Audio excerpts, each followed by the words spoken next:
This fixture scored a famous hat-trick against Newcastle at St James's Park in 1979. He lived the dream, he played for his hometown club, and they always said of Gary Rowell, his timing was his speciality. Died yesterday. Today, it's Sunderland against Newcastle for the first time in the Premier League for almost a decade.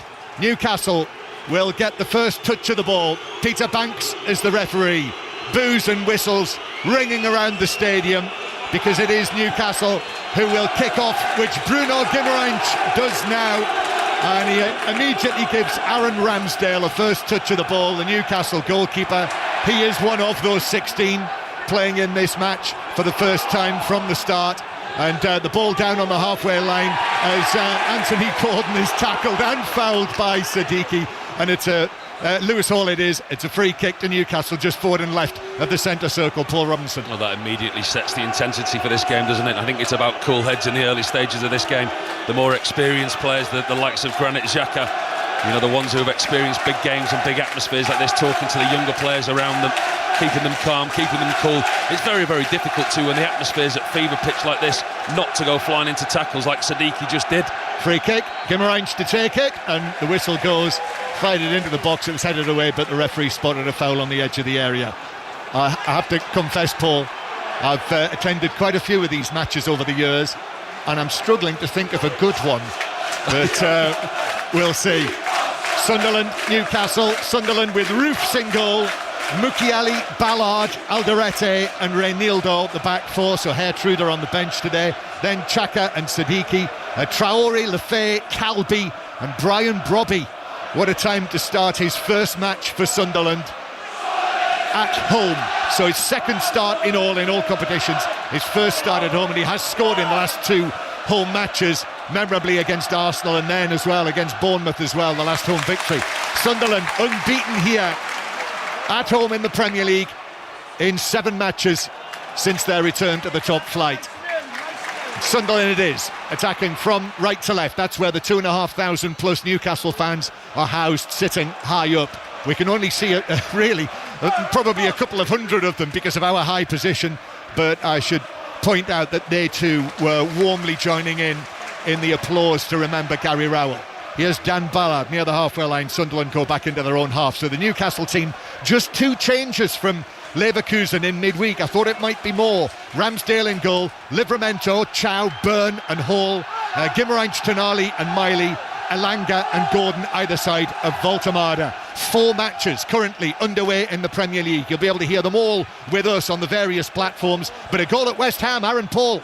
West Ham United 1, Aston Villa 0. Mateus Fernandes taking advantage of some slack defending, robbing Konza of the ball right by his own byline and able just to curl the ball past Marco Bizzo. Lift off for the Hammers. West Ham 1, Villa 0. So Villa behind after their 8 wins in a row. Here at the Stadium of Light, a long pass looking for Mukiele from right back, bursting down the right wing, but he got a touch on it which sent it behind for a goal kick. Paul Robinson. It's interesting to listen to Regis Labree's pre-match comments about his formation and the way that his side play. Feels that they're quite hybrid, that they can change within a game, as well as making one substitute to change to a back 5. They're actually very much a 4-4-2 to start with. Granit Xhaka will sit in front and protect that back 4, but actually Enzo Lefay and Brian Brobby, they're making a pairing up front. We're seeing it more and more often. Yes, so almost 4-4-2 with Lefay, the number 28, playing in a central position. So that means that Talby is on the left-hand side and Bertrand Traore on the right. So Isidore on the bench for this one. Hume as well, although I saw he was heavily involved in the warm-up for Sunderland, so I wouldn't be at all surprised to see him come onto the field as Chimes goes in on the halfway line. Reinildo bounced out of play. The claim was it went out off Elanga, and the referee agrees with that, and it's a throw into Sunderland on the halfway line. So yes, the other matches, 4 commentary matches, Crystal Palace, Manchester City, that's on Sports Extra. Very nearly given away at the back by Alderete. If Voltemada had been a couple of yards further on, he could have been away with the ball and in, but actually it ends up going all the way back to the other end to goalkeeper Ramsdale. Nottingham Forest 0, Tottenham 0. That's on Sports Extra 2. And as we heard from Aaron, West Ham winning 1-0 against Aston Villa. That is on Sports Extra 3. And for Sports Extra 2 and Sports Extra 3, you do need your BBC Sounds app. That's where they are exclusively. The ball rattling around in the central third of the field. I have a feeling we might see quite a lot of that in these opening exchanges. Back with the Sunderland captain, Granit Xhaka, and then all the way back into their own half, Alderete. So yes, Paul Robinson sitting alongside me, England goalkeeper, Champions League player, and this very much the hurly-burly of a Weir Tyne derby. Great noise inside the stadium, big security presence, I must say, police, crash helmets, the whole shebang. Very, very obvious from hours before the match outside the stadium. But good to report that all seems well and fine inside the ground. Ball out to the right-hand side. Traore chasing this. Then it's back towards the corner of the box. Mukiele with a cross, stabbed away by Tonali. Comes back into the Newcastle penalty area, and then Hall and Gordon together. Gordon plays it infield, but that gives possession back to the home side. Sunderland, 10th in the Premier League. Newcastle in 12th. Now Sunderland attacking again, but Tonali on the edge of the area is able to collect that, clear it away. Mukiele square to Granit Xhaka. They want him to shoot, no chance of doing that. He gives it out to Reinildo on the left-hand side. Right-footed ball in, but that is calmly headed away to comparative safety for Newcastle by Chow, and then all the way back to goalkeeper Roofs at the other end. They've started at a real intensity, Sunderland. Newcastle struggling to get any kind of a foothold in the early stages of this game. When Sunderland do lose the ball, they win it back within 1 or 2 passes.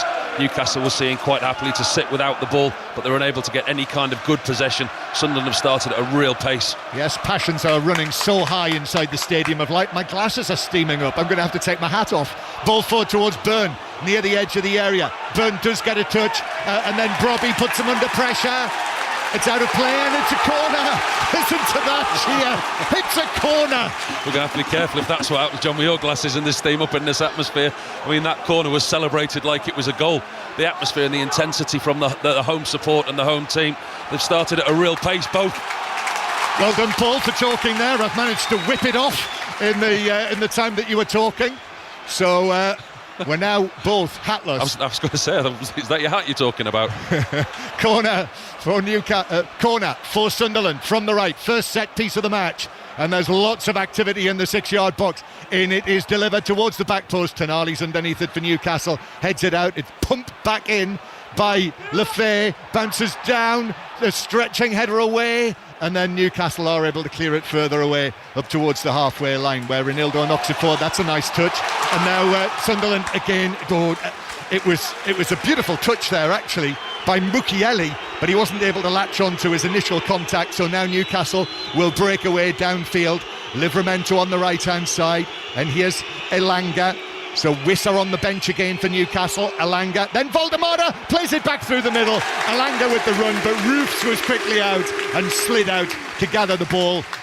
Comfortably ahead of Elanga, actually. Yeah, this sort of start won't faze Newcastle. They will have been expecting that. The atmosphere that they've received here, and actually the pace that Sunderland have started at, is a similar way to, I saw Newcastle a couple of weeks ago at Everton, and that's how that game started. They were quite happy without the ball. The two attacking wide players for Newcastle, they drop into a back five, so Gordon and Elanga drop in alongside the midfield three, pack the midfield five, and they're quite happy not to have the ball, and they did that extremely well at Everton. Alderete almost got himself into problems there. Bruno Guimaraes was in with a challenge, and Voltemada as well, but he was just able to recover and play it back to Roofs. That's twice Alderete. He's been careless with possession, and that's one thing that Sunderland can't afford, is to give away the ball, especially in those areas. First time Alderete gave the ball away to Voltemada, slightly on his heels a little bit for me, Volterade. I think there's an opportunity where he could have got himself through the Sunderland defence and maybe in on a goal. Sunderland come again. Talby plays it out to the left-hand side. Reinildo back to Talby now. Talby with a chance to cross, but he got far too much on that. Overhit it. He looked as though the adrenaline was pumping through his body there, and he, with his left foot, just absolutely gave no one in a red and white shirt any chance, and it's out for a throw-in on the far side. Yeah, that's exactly what it was. He was in a really good position, Talby. The fullback Livramento, he got pulled out of position. Talby ran in behind him, found with an extremely well-weighted ball into his path, just outside the 18-yard box. Nobody around him. All he had to do with his left foot was lift it into a dangerous area at the edge of the 6-yard box. Instead, he wallops it out for a throw-in on the far side. If you've just switched on, Sunderland 0, Newcastle 0. In Sunderland with the ball, Siddiqui playing it back to Granit Xhaka. We're right up here at the back of the Jimmy Montgomery stand. Sunderland fans in front of us. Honestly, the number of red and white scarves, red and white shirts, there are thousands and thousands and thousands of them. The Newcastle black and white just out of our sight, up towards the top left, staring down. Sunderland in possession inside the Newcastle half. It's back to West Ham. Aaron Paul. Equaliser, Villa have bagged one, and I'll tell you what, this is a fabulous header from Ollie Watkins. Ball popped into the middle, Watkins just with the defender, able to steer it in towards the near post. Keeper couldn't do anything about it. Great header from England's Ollie Watkins. West Ham 1, Aston Villa 1. So Villa not behind for long. Sunderland 0, Newcastle 0. Sunderland with the ball on the edge of their own penalty area. Let's just nip around the other grounds. Nottingham Forest, Tottenham, Rob Law. And it's Nottingham Forest 0, Tottenham 0. Forest inches away from an opener, an inviting cross attacked by Sangare, but his header thumped off the foot of the post. The follow-up by Neco Williams was well saved by Vicario. Forest 0, Spurs 0. And another intriguing match at Selhurst Park, Chris Wise. Where it's still 0-0 between Crystal Palace and Manchester City, but the home side have had the first chance of the game. Mateta bullying Diaz. The ball dropped to Nathaniel Klein, and he swiped at his effort from the edge of the box, and it went wide. Palace 0, Man City 0. Brobby and Talby combining on the left-hand side as the ball was played over the top, but Chow defended it well. Here's Anthony Gordon now at the other end, but well played for Sunderland by the combination of Mukiele and Ballard. And then the pass towards the halfway line is stretched, but Newcastle are back with it. Chow plays it towards Lewis Miley. Coming into this match, Joe Linton was doubtful for the match. He is on the substitutes bench, Joe Linton, but it's Lewis Miley who comes in. Number 67, still 19 years old, but now has got a real presence about him as he heads towards the end of his teenage years. What a great occasion it will be for him in particular to start this match and get his opportunity to show what he can do in this local affair. Alanga down the right, but that's a poor touch, as the Sunderland fans will tell you. Tried the burst touch to knock it away from Reynildo. All he did was knock it straight behind for a goal kick. Again, he was in a decent area. Voltemada it is that's he's cutting a lone figure. He's leading the line on his own. Gets the ball in behind to Alanga, and it was a big touch. And as you can hear, the Sunderland supporters cheering every misfortune that those in dark blue shirts are having at the moment. Yeah, Sunderland 7 matches at home this season, won 4, drawn 3. The only defeat, such as it was in the Carabao Cup when they were knocked out by Huddersfield on penalties. But Regis Lebris made 11 changes for that match. Throwing to Sunderland halfway inside their own half. Mukiele to take this. And he's certainly taking his time. There aren't too many options. Still hasn't taken the throw. Still hasn't taken it. And eventually now does throw it up towards Brobby, who's in a Newcastle sandwich there. Lefay goes across, but I think the referee's given that for the challenge on Brobby on the halfway line. Free kick to Sunderland. Yeah, he's giving Sunderland a free kick. It's a good piece of centre-forward play there from Brobby, because he didn't have many of his colleagues in and around him. Positioned himself in between the two of the Newcastle defenders. Wins a free kick, which we know what Sunderland are going to do now. Ballard and Alderete, the two central defenders, gone up forward. This is going to go long. But Newcastle are holding a very, very high back line. They are. I mean, that's halfway inside their own half, isn't it? Granit Xhaka is going to take this, and actually, instead of the long pass, he plays it down the line. And then with the outside of his boot, crosses into the penalty area. Chow at the back post. On the edge of his 6-yard box, he was unsure who was behind him, and so just steered it behind. That can't have been far wide of his own goal from the Newcastle defender. It's a corner. That's exactly what I thought at first glance, just seeing the replay now. It's a really difficult one for Thiaw. It just bounced and dropped just in front of him, facing his own goal. At the end, he does well. It's a wonderful ball across the box from Thiaw with the outside of his left foot. Yeah, it was a Mo Salah style pass, wasn't it? Outside of his left boot from the right-hand side. So here is the resulting corner into the near post, glanced right towards the back post. That's up and headed away to comparative safety. Does bounce out of play. It was Tonali who was in position for Newcastle at the back post, but the referee has spotted an infringement. Did it go straight out, do you think? I'm not sure. I think the referee's given it for a foul inside the 6-yard box, and the cross came in. There was a couple of the Sunderland attackers ended up on the floor. Referee blows his whistle quite early. I think it was an infringement at the near post. gives Newcastle a free kick, which Aaron Ramsdale's not in a rush to take. Quarter of an hour played, Paul. What do you think so far? I think Sunderland have obviously had the better of the game, the intensity that they've started at, snapping into challenges. But like I say, I saw Newcastle play quite comfortably without the ball at Everton, and they do have that threat on the break with the pace of Elanga and Gordon. Sunderland lost 3-0 at Manchester City last weekend, but have had the full 8 days to prepare for this. Newcastle have been to Germany and back in the Champions League, the 2-2 draw, very competitive match, as Tonali draws a foul from inside his own half as he takes the ball back into his own half, so it's a free kick to Newcastle. How much of a factor do you think that'll be? Sunderland clear week, Newcastle Champions League. Well, when you watch them at Leverkusen in the week, Newcastle, there may be a little bit of a sign that they were tiring towards the end of that game, and in all honesty, I did expect more changes from Eddie Howe today. Maybe they haven't got the squad depth or the players available. I think Joe Linton is one, as you say, Lewis Miley coming in, but I don't think that's going to be that much of a big miss because of the way that Lewis Miley is developing, as you say, at such a young age still, to have the quality and ability that he has. Saw him for England under 21s not so long ago. Looks a real quality player. Free kick for Newcastle. Ramsdale from inside his own half, long pass. Byrne got his head to that, still in the area. Elanga is able to hook it across the 6-yard box, but Roofs was quickly off his line, and the Sunderland goalkeeper has the ball in his hands. Yes, Newcastle conceded a late goal in Germany, 88th minute equaliser in the 2-2 draw. Sunderland, as we know, have scored a lot of late goals this season. Here's Sadiki. I agree with Julien Laurent. I'll miss him when he goes off to the Africa Cup of Nations. I think he's been excellent every time I've seen Sunderland. DR Congo international, really good combination alongside Xhaka. I just think the way that he's integrated the players that they signed. I mean, we looked at their recruitment drive in the summer, Sunderland, and everybody was amazed with the amount of spent and the amount of players that have come in, but actually to integrate them into the side and into the system and have such a good start to the season, it's a credit to all involved. Yes, Sunderland spending a record amount of money for a promoted team to the Premier League in the summer window. Mind you, they spent nowhere near as much as Newcastle United did in the summer transfer window, around about 250 million compared to Sunderland's 160. That is Premier League football these days. The sums of money that are involved. Ball out towards the left-hand side to Talby. Talby via a deflection. Here's Lefay now. Lefay down in the Newcastle right-back position. Wins a throw-in. And it's back to Chris Wise at Selhurst Park. Crystal Palace 0, Manchester City 0. Repeated that FA Cup final. Palace scored their goal after 16 minutes in May. They nearly had one after 17 here. Wharton with a lifted ball over the top. Jeremy Pino in the box, and he's hit the top of Manchester City's crossbar. Crystal Palace 0, Man City 0. It's long throw time, Paul. Mukiele level with the edge of the penalty area. Yes, noticeably that these advertising hoardings may be pushed back slightly to give the home side an advantage on the long throws. Compared to the Arsenal match, you mean?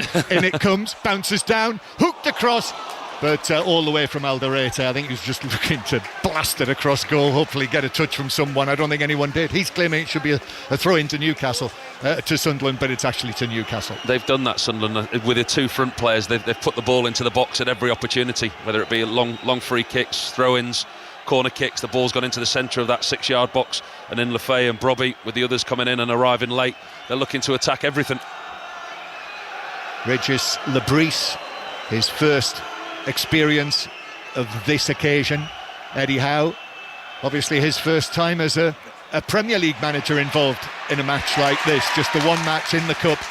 And he was talking in advance of this match, Eddie Howe, of when he was the official starter for the Great North Run, was given a real flavour and a taste of the rivalry between Sunderland and Newcastle United. I actually saw that. I was watching that live on television, and I think the soundmen had to be very careful and watch who was running past Eddie Howe and at what time they were running past him. The mixture of Newcastle and Sunderland supporters that were running that race. Sunderland 0, Newcastle 0. The excellent derby atmosphere continues to resound. Here's Talby on the left flank, the left wing for Sunderland. Plays it infield, and then Sadiki eventually gets it under control. Back to Alderete on the halfway line. Ballard now, Dan Ballard advances probably 10 yards inside the Newcastle half. Then forward up towards Brobby. Muscular figure, Brobby, with his shirt flapping outside his shorts.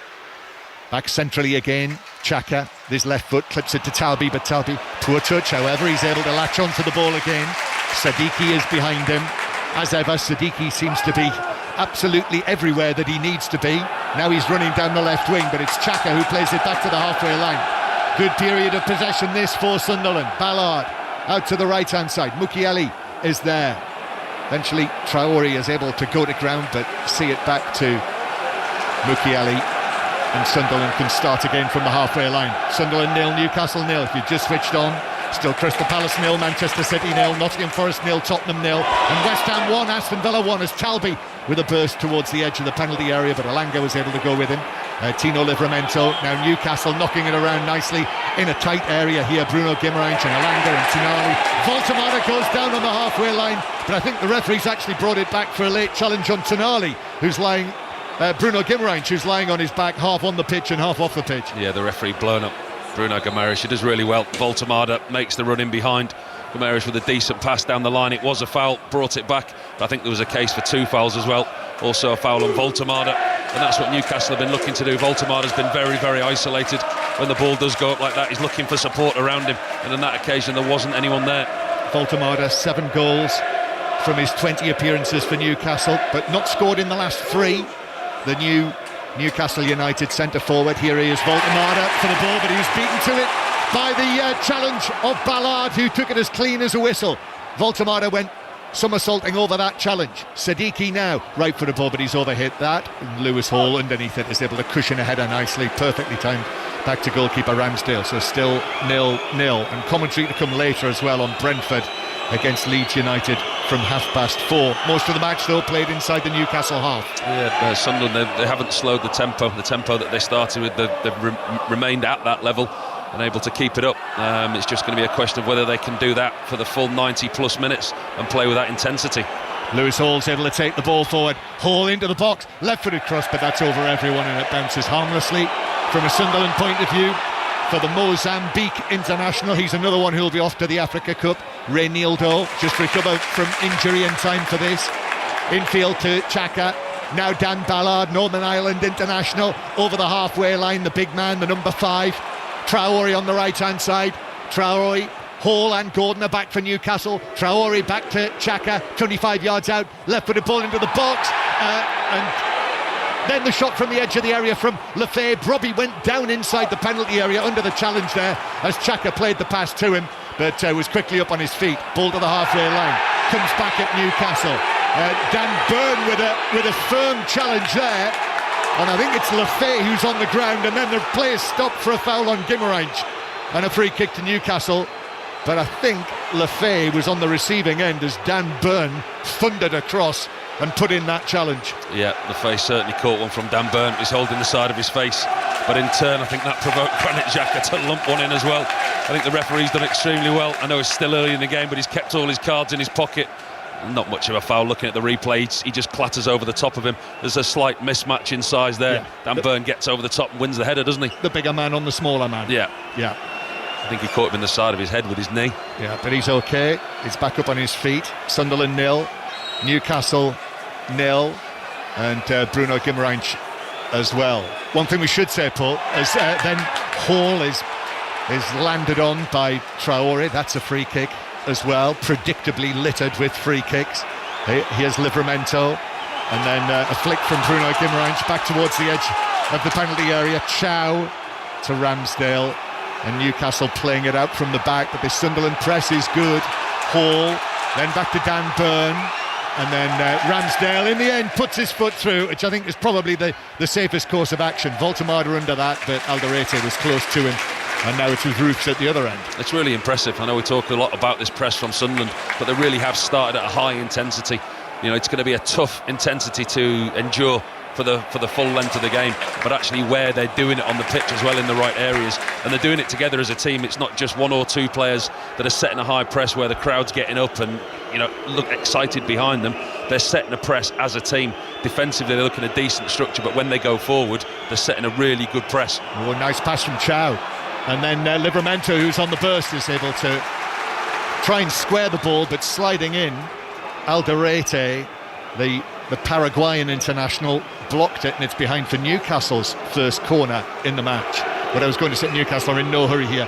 What I was going to say was both Siddiqui and Granit Xhaka are on yellow cards, 1 yellow card away from a suspension, as they were last weekend, and managed both to avoid them so they could play in this match. Siddiqui, however, of course, goes to the Africa away. Cup. So Chances of Siddiqui if anyone's looking getting for a yellow card, I think probably. I'm surprised he hasn't had one already. Yes, well, probably a little bit early, but we've got plenty of time yet. Right, corner to Newcastle, they're ready to take it. Hall takes it in, players are all over the place, at least 2 Sunderland players on the ground. Referee allows play to continue, though. Cross from the left-hand side, deflected, then Bruno Guimaraes plays it back to Nali in the centre circle, and then he's able to Livramento's able to pass it out here. Livramento gets it back, his cross into the box, that's a stooping header away from Dan Ballard. Brobby, poor touch from him, miscontrolled it, I think it was fouled by Guimaraes. No, referee allows play to continue, and then Voltemada on the edge of the box, well challenged by Ballard, and Sunderland deal with that. The tackles are absolutely flying in, and I'm pleased to say that Peter Banks, when he can, is letting it go. So 0-0 the score. Back to West Ham, Aaron Paul. The Hammers back in front, West Ham 2, Aston Villa 1. Jared Bowen with the goal. It took a bit of luck for him to get into the back of the net. Diouf with the cross from the far side, deflected away. It was Potts with the drilled left-footed shot in towards goal and deflected in off of Jared Bowen to make it West Ham 2, Aston Villa 1. I'm not sure we gave it, but final score in the Women's Super League, it did finish Leicester 1, London City 0. The Women's Football Show tonight on the television on the BBC after Match of the Day. And you'll see all of these matches, 5 of them today. We're bringing you all of them in commentary form, all of these Premier League matches, and later news on St Mirren Celtic as well from Hampden, which is on Radio Scotland on BBC Sounds as Brobby wins a free kick 15 yards inside his own half. Just seen a picture of his face on the monitor. He's getting absolutely crunched twice, Brobby, and he's fuming. He's looking at the referee there and he's just saying, when is this going to stop? Well, it'll stop now as Peter Banks finally has produced the first booking of the match in the 27th minute. I think you might have thought that it could easily have come earlier, but it's Chow, the Newcastle central defender, Malik Chow, who is the recipient of it. Sunderland 0, Newcastle 0. By the way, if you have switched on, you're probably aware of the terrible events in Australia in the overnight on Bondi Beach. We will have more on that. We'll have a full news bulletin at half-time in these 2 o'clock kickoffs. Sunderland's free kick, Roofs to take it downfield, and then Lewis Hall is able to head it unchallenged back to the halfway line, and then Granit Xhaka overhits that pass, and it will bounce out of play. It actually hits the corner flag, so I think it's a throw in, hit the corner flag and bounced out for a throw, so Newcastle are forced all the way back there by Sunderland. Back to the City ground, Nottingham, Rob Law. And you join us just as Nottingham Forest take the lead. A defensive mix-up. Sangare breaks through inside the box. The initial shot is saved, but then it's turned in right inside the 6-yard area. Callum Hudson-Odoi with the goal. Forest lead by a 1-0. Thank you very much, Rob. That continues on Sports Extra 2, the commentary. It's a throw-in to Sunderland after that Newcastle throw. Sunderland have won one of their own, and this is 10 yards back from the corner flag. So it's long throw time again for Mukiele, who goes right up against those hoardings over there. 1 foot in front of the other. Players gathering at the near post. In comes the throw. Hurled. Sunderland player goes down. Shouts from the crowd. Referee ignores it. Comes back to Mukiele. Mukiele with the ball at his feet this time. Then Traore on his left foot tries to play it through the legs of Bruno Guimaraes. Instead goes square to Xhaka as it comes after it. Xhaka goes for goal, but that flies over the top, probably 5 yards over the bar and into the Sunderland fans behind the goal. Dan Ballard's running towards the referee with his arms aloft from that throw, and he's been absolutely manhandled at the near post by Dan Burn. There was 2 or 3 Newcastle players in around him. He's having a tough time. They will check that. I think it's Thiaw actually. Throws him, bundles him to the floor as the long throw comes in. And then when Xhaka had that shot, he was at the far post once again. Him and Thiaw, they were at it. It'll take a very brave official to give anything like that. We don't see them given, but that was excessive. I think, yeah. I do. Think he had a strong case. Yeah, I do. And he immediately went to the referee. I don't think they'll give it, but he's made the officials aware of that now. And VAR at Stockley Park, Stuart Atwell they'll be looking at that and they'll be aware of it. And so therefore Newcastle have probably got to be careful now. That's once or twice it's happened in the box, but I think that case it was a lot more obvious from the long throw, and there was a crowd scene at the near post right in front of Aaron Ramsdale's goal, and it's Thiaw who's just been booked. He's going to have to be very careful, especially in the box. In saying that, our Magic app is saying that it was Brobby who was shown the yellow card, not Chow, for unspecified unsporting behaviour. The old UUB. Ball's out of play near the halfway line as Tonali comes in with a challenge. It's chaos, isn't it? It is absolute chaos. It's mayhem, chaos, whatever you want to call it. And it's a throw into Sunderland just inside their own half. So from the chaos to Selhurst Park, Chris Wise. And a fair bit of chaos here with Palace and Manchester City meeting again. 0-0 the scoreline. It's taken almost half an hour for Manchester City to test Dean Henderson, but they just have a Phil Foden free kick pushed away by the Palace goalkeeper, who was such an influential player when these two last met in that FA Cup final. Palace 0, Man City 0. Yes, one of the great sporting events of 2025, Crystal Palace's unforgettable FA Cup win, their first major trophy. It's been quite a year with Palace doing that, and Newcastle winning the Carabao Cup, as has been mentioned occasionally in the build-up to this match, their first domestic trophy for 70 years. Sunderland in possession. Traore, I'm sure they will feature very much in the BBC Sports Personality of the Year programme, which is coming up this coming midweek. Don't miss that. I think who wins that is going to be very interesting. Here's Alderete, and beyond that I can't say any more. Alderete playing the ball to Talby on the left flank. Talby just thought about the cross, uses Reynildo, who then I think was trying to win a corner. Though in fact, I think I might be doing him a favour there. He blasted it straight behind into the stand, but there was a defender there, Livramento, and I'm going to say I think he was trying to get a touch off him. He failed. He can only have tried, but failed miserably. I think it spun off the outside of his left boot and went out 10 yards from the corner when it was exactly where he was stood, probably at a right angle. It wasn't his finest moment. It wasn't. Sunderland 0, Newcastle 0. If you're a fan of Newcastle or Sunderland, talk about World Cup tickets being hot property. Fortunately, this is, even though it's expensive, it's a good deal more affordable than those World Cup tickets. And if you're a Sunderland or a Newcastle fan, this is somewhere you desperately wanted to be today. As I arrived outside the gates of the Stadium of Light, Peter Reid was just getting out of his car with his black fedora on and his baggy trousers, and he's sitting in his place in the stand. One of the great figures of Sunderland's recent history. Newcastle with the ball on the halfway line.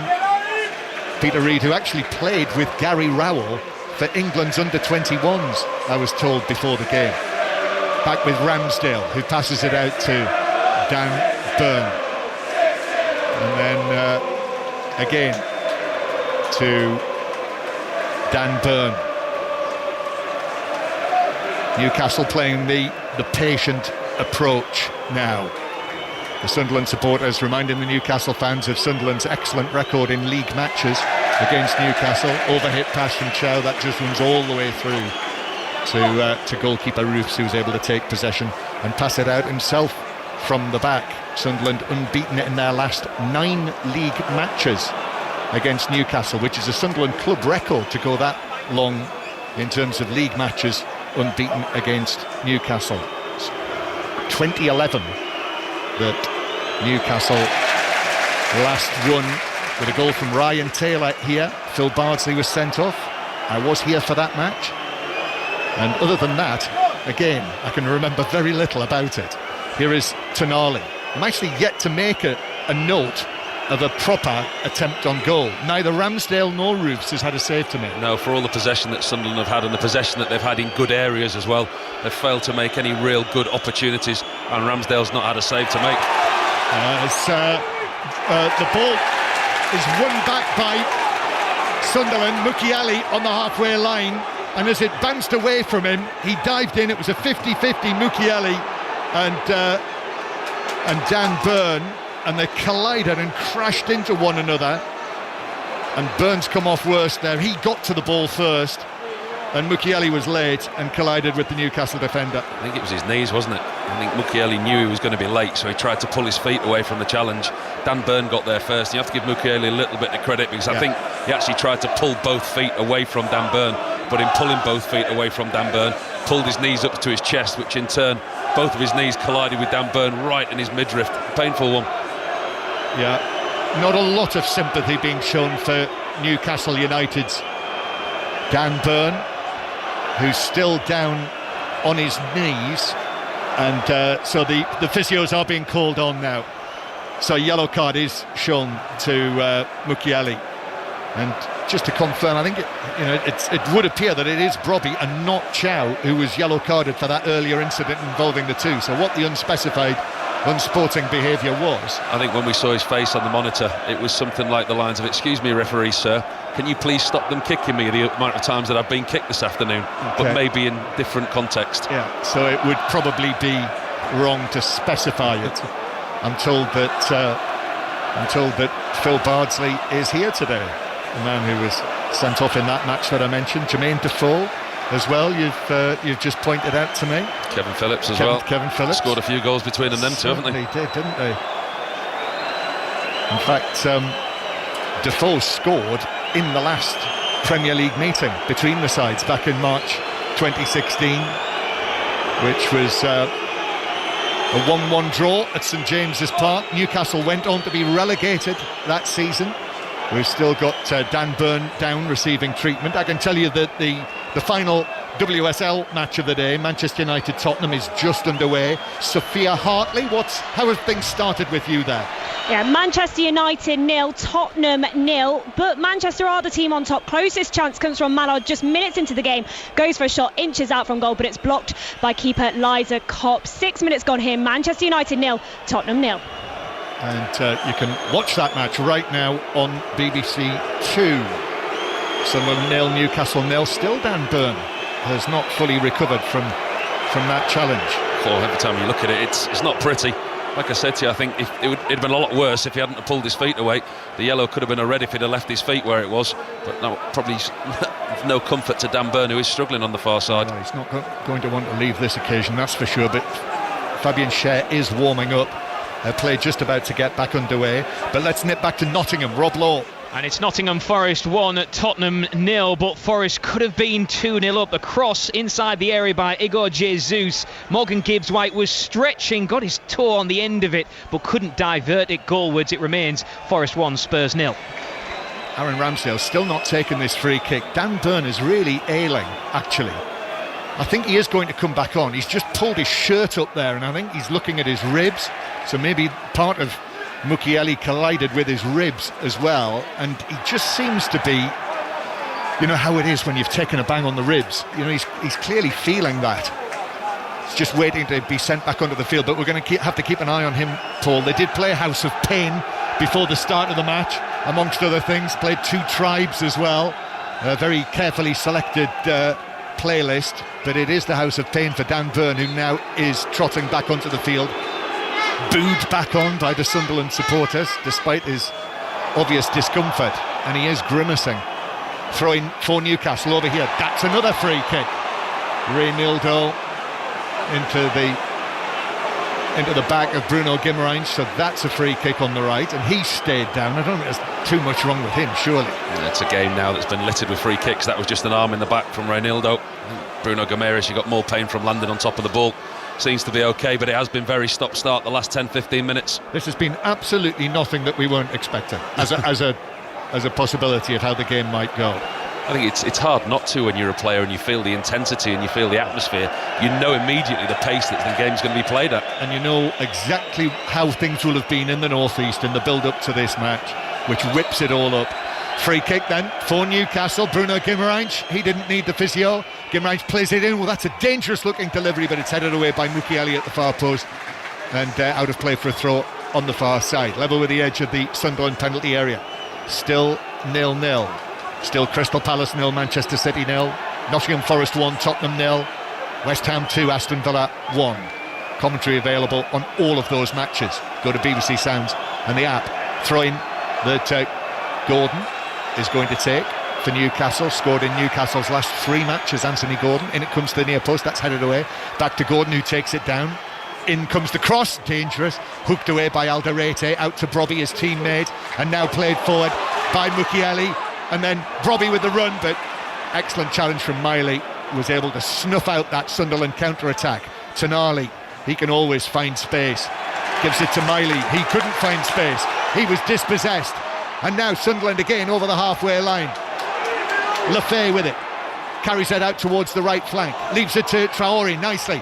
Traore looking for Lefay again. Right-footed ball is crossed straight into Lewis Hall, and that ricochets out of play for a throw into Sunderland down the right. Once again, Sunderland working the ball really cleverly into good areas, but nothing really coming of it. They've got themselves another long throw on that far side. Good interchange there from Lefay and Traore.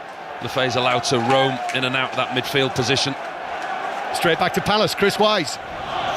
A goal for Erling Haaland and for Manchester City 4 minutes before half-time. Crystal Palace 0, Manchester City 1. A deep ball from the right-hand side. Haaland leaping 7 yards out. A header back across Henderson. Crystal Palace 0, Manchester City 1. Saw him score his first penalty of the season on Wednesday night when we were in Madrid at the Bernabeu. Throw in to Sunderland, but Dan Burn has gone down inside his penalty area, and that's it. He's not going to be able to carry on. Absolutely no sympathy whatsoever from the home supporters here. The Newcastle fan, as a boy, is going to be booed all the way off, and certainly, unless he absolutely had to, there was no chance there was going to be a stretcher or anything like that. And he's leaving the field. He's got some strapping on his right hand. He's undoing that, and it's a lonely walk for Dan Burn. What a disappointment for him. I'm sure he was looking forward to this so much, and it's lasted, well, not even to half-time. 42nd minute, and Dan Burn leaves, and Fabian Schär is on. Just watching him on the monitor now, walking over to Eddie Howe, shaking his head. I mean, there's absolutely no way that Dan Burn would have left that pitch unless he had to. We can't speculate on what's gone, but it was 2 knees right into the rib area, wasn't it? Looked really painful clash for him. Gave it a go, but from that point it looked unlikely he was going to be able to carry on. Throw in for Sunderland, Mukiele, that's headed away by Chow. Back to Mukiele, he's able to work it back to Xhaka, and Xhaka's ball over the top. Ramsdale comes and is able to make the catch. So Dan Burn off, and Fabian Schär, who of course has stacks and stacks of experience, 6th time on as a substitute this season. The now 33-year-old, actually 34 later this month. Now Sunderland have got Brobby down on the ground. He's taken a bash. Newcastle continue to attack with Elanga.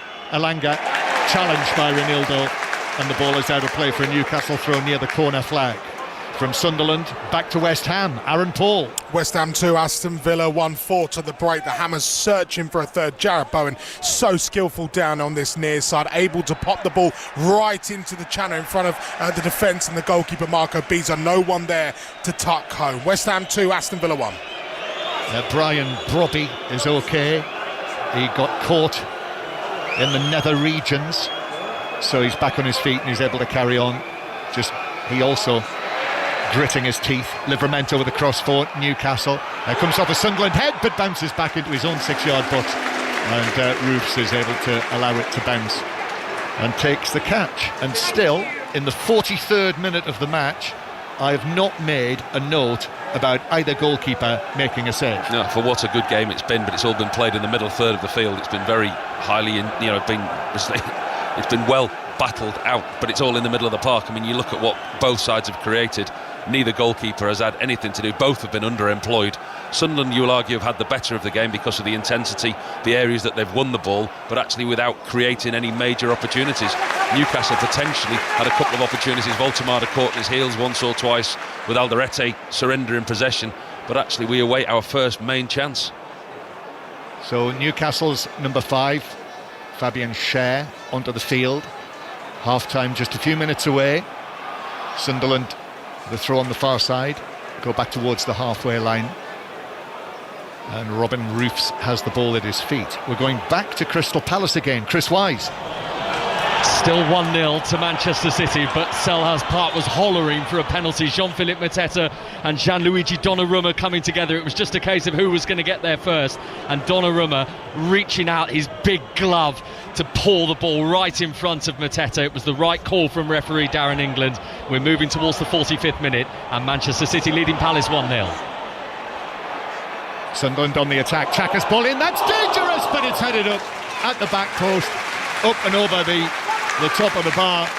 Dan Ballard was still up there after the earlier throw on the far side, and well, he did his damnedest to get to that ball. He did get to it, but under pressure he could only head it up and over the top of the crossbar from an angle. He just got slightly underneath it. It was a great ball in from Granit Xhaka, it really was. Central defender. He'd stayed up from the previous long throw, as you say. Worked the ball out to Xhaka. Xhaka with his left foot, he drifts it over the top of all the Newcastle defenders. Ballard finds some space at the far post, just can't direct the ball goalwards. Just slightly too high for him, I think. And that, Paul, I'm going to make a note of. 3 minutes of added time at the end of the first half. There's been plenty to stir the passions, but in terms of... Well, we even got your glasses steamed up at one point, didn't we, John? At early stage. Not often that happens these days, Paul. Ball at the back with Cher. Cher looks up. He has taken up the right-sided position, Cher, as Sunderland give it out from the back. And then across it comes to Talby. Tiny little figure, slightly hunched. Gets the ball moving. Gives it to Reinildo, but Reinildo's pass is poor, straight into the path of Livramento. Voldemara coming back inside his own half, but Siddiqui put the challenge in him. And then Elanga and Tonali, and back it goes to Cher. I think that does mean, doesn't it, that Chow's moved across to the left-sided central defensive position and Cher on the right, so that the Burn substitution making a little bit of difference. Poor touch by Gordon, as it was delivered into his path, the ball by Lewis Hall. Gordon tried to drag it on, but got too much of a contact on it, straight through for a goal kick, and more derision from the home stands. And they've uncharacteristically lacked quality in the final third, Newcastle. The times that they have had decent spell of possession and got in behind Elanga on this right-hand side, he's had too big a touch and it's gone out for a goal kick. We saw Anthony Gordon just then do exactly the same. Got in behind his fullback Mukiele, but his touch took it out of play. Lacked quality in the final third. Producer Gary Paul has just told me that actually the first recorded attempt came in the 22nd minute from Lefay, which is the longest wait for the first attempt in a Premier League match this season. There's a red balloon on the pitch in the Sunderland penalty area. That brings back memories, doesn't it? The beach ball. Darren Bent's beach ball. Darren Bent with the beach ball. Who was the goalkeeper? Pepe Reina. Yeah, yes. Pepe Reina at Liverpool. Yeah, so that's bobbing around inside the penalty area. Sunderland 0, Newcastle 0, still Crystal Palace 0, Manchester City 1, Nottingham Forest 1, Tottenham 0, West Ham 2, Aston Villa 1. We're back at all of those matches when the half-time whistle goes. But we're almost done here. We're in the final minute of added time. It is 1-0 at the City ground to Forest at the break. More coming from there in a moment. Here is Siddiqui. Siddiqui gets it back just a few yards away from where Regis Lebris is standing. Reinildo moves in field, and then Lefay. Here's Ballard. Ballard out to the right-hand side to Mukiele. Be a great time for Sunderland to take the lead now. Xhaka lifts it back out to Traore. It bounces though. Traore, I think, was considering trying to volley that from our position here. A seagull has appeared, flapping around inside the Stadium of Light. Back out to the right-hand side, and then the referee blows the whistle. Sunderland on the attack, and that's that. And the Sunderland players stand, look at the referee and say, we might actually have created something there. But referee Peter Banks has said, I think I've had enough. And he's off, and he's been a central figure. Not the easiest match to referee, 0-0. Been very difficult for the referee. As we said there, most of the game's been played in the middle third of the field. Sunderland certainly haven't lacked intensity, pace or passion, but I just think the lack of creativity that they've had. Spoke before the game that Sunderland are one of the lowest scorers in the Premier League, only 18 goals. There's only Forest, West Ham and Wolves before this game that have scored less than Sunderland, and that's become apparent in the game today. Well, the Premier League, as we know, is one of the United Kingdom's greatest exports. I think all around the world, in bars and in homes, they'll be watching this and probably at half-time saying to one another, that was rubbish. However... That's a bit harsh, John. Well, but however, inside this stadium, honestly, everyone's loving it. Sunderland 0, Newcastle 0. We'll be back shortly with the guys at the Stadium of Light. Half-time in Palace, Man City. Chris Wise. And Erling Haaland's goal divides them 16th of the Premier League season for him, and all off the back of Manchester City truly struggling to create. But this Erling Haaland goal, I feel like we've seen 50 times before. And Mateus Nunes cross, brilliantly accurate from the right-hand side. Haaland peeling off the back of Chris Richards, 7 yards out, planting his header back across goal, and that was the only genuine chance that Manchester City have had in this game. 4 minutes before half-time. Palace have created more, and they've hit the crossbar as well through Yeremy Pino, who probably should have scored, if truth be told.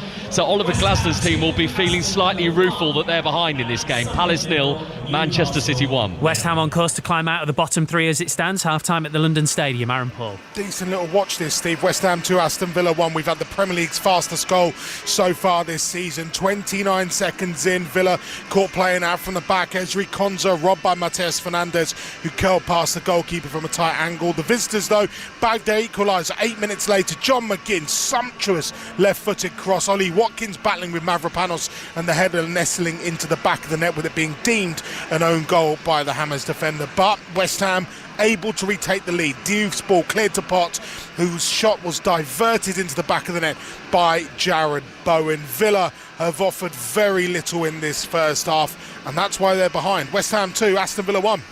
What about Forest? Still on top against Tottenham. Half-time, Rob Law. Nottingham Forest 1, Tottenham 0. Sean Dyche's side deserved their lead at the break. Ibrahim Sangare's header hit the foot of the post early on before Callum Hudson-Odoi scored his first in 18 games. Spurs only have themselves to blame. They were caught trying to play out from the back. Sangare robbed Archie Gray and put it on a plate for Hudson-Odoi to finish. Forest could have had more. Gibbs White went close twice, but Spurs just can't find any rhythm in this game. Nottingham Forest 1, Tottenham 0 at the break. If it stays that way, then Leeds United will kick off their game at Brentford at 4:30 in the bottom three. We've got full commentary of that following Sunderland Newcastle here on 5 Live. 0-0 at half-time. Paul Robinson, just one thought from you before we move on. From the outside, it's had almost a cup final feel, in that lots and lots of intensity, but that thing in the back of everybody's mind that it's such a big game, don't make a big error. Yeah, I think we've seen two teams who definitely don't want to lose this game.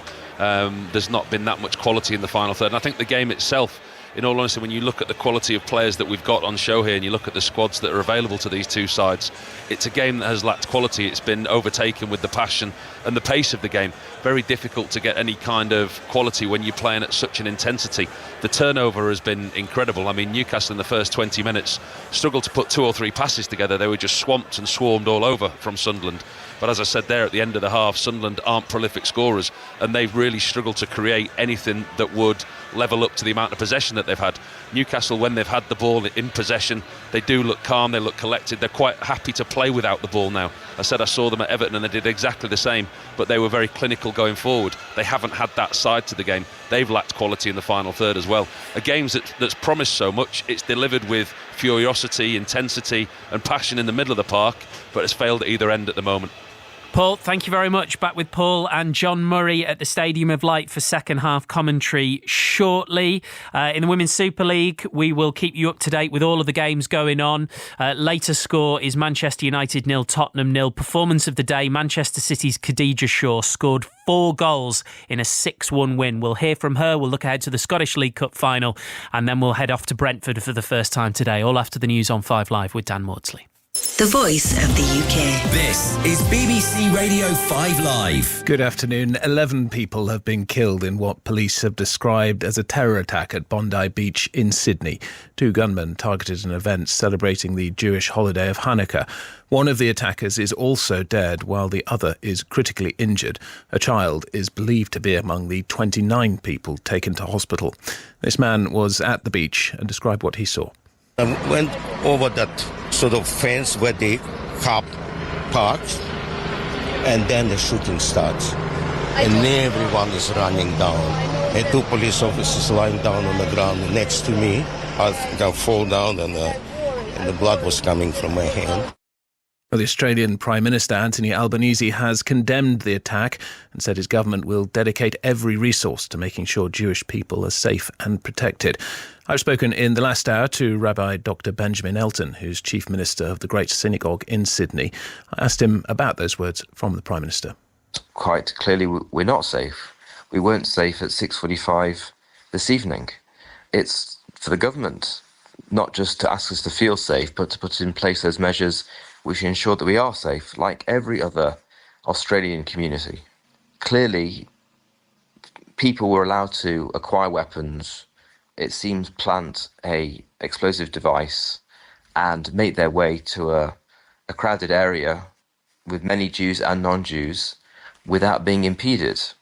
And that is something which the authorities are going to have to look at, how this murderous attack was able to be planned and carried out. What's been the response from Australians beyond the Jewish community there? I've been tremendously touched. I've received messages of support, solidarity, concern, condolence from political and civic and religious leaders, Muslims, Christians, and of course Jews. We, along with many other Jews, feel deeply indignant that this has happened to Australia and in Australia, because Australia has been a very, very successful multicultural nation.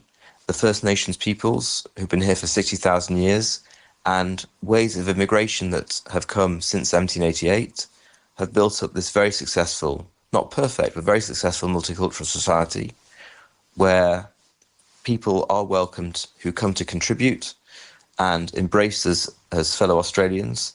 And to see that lacerated by an action such as this is an offence against the whole nation.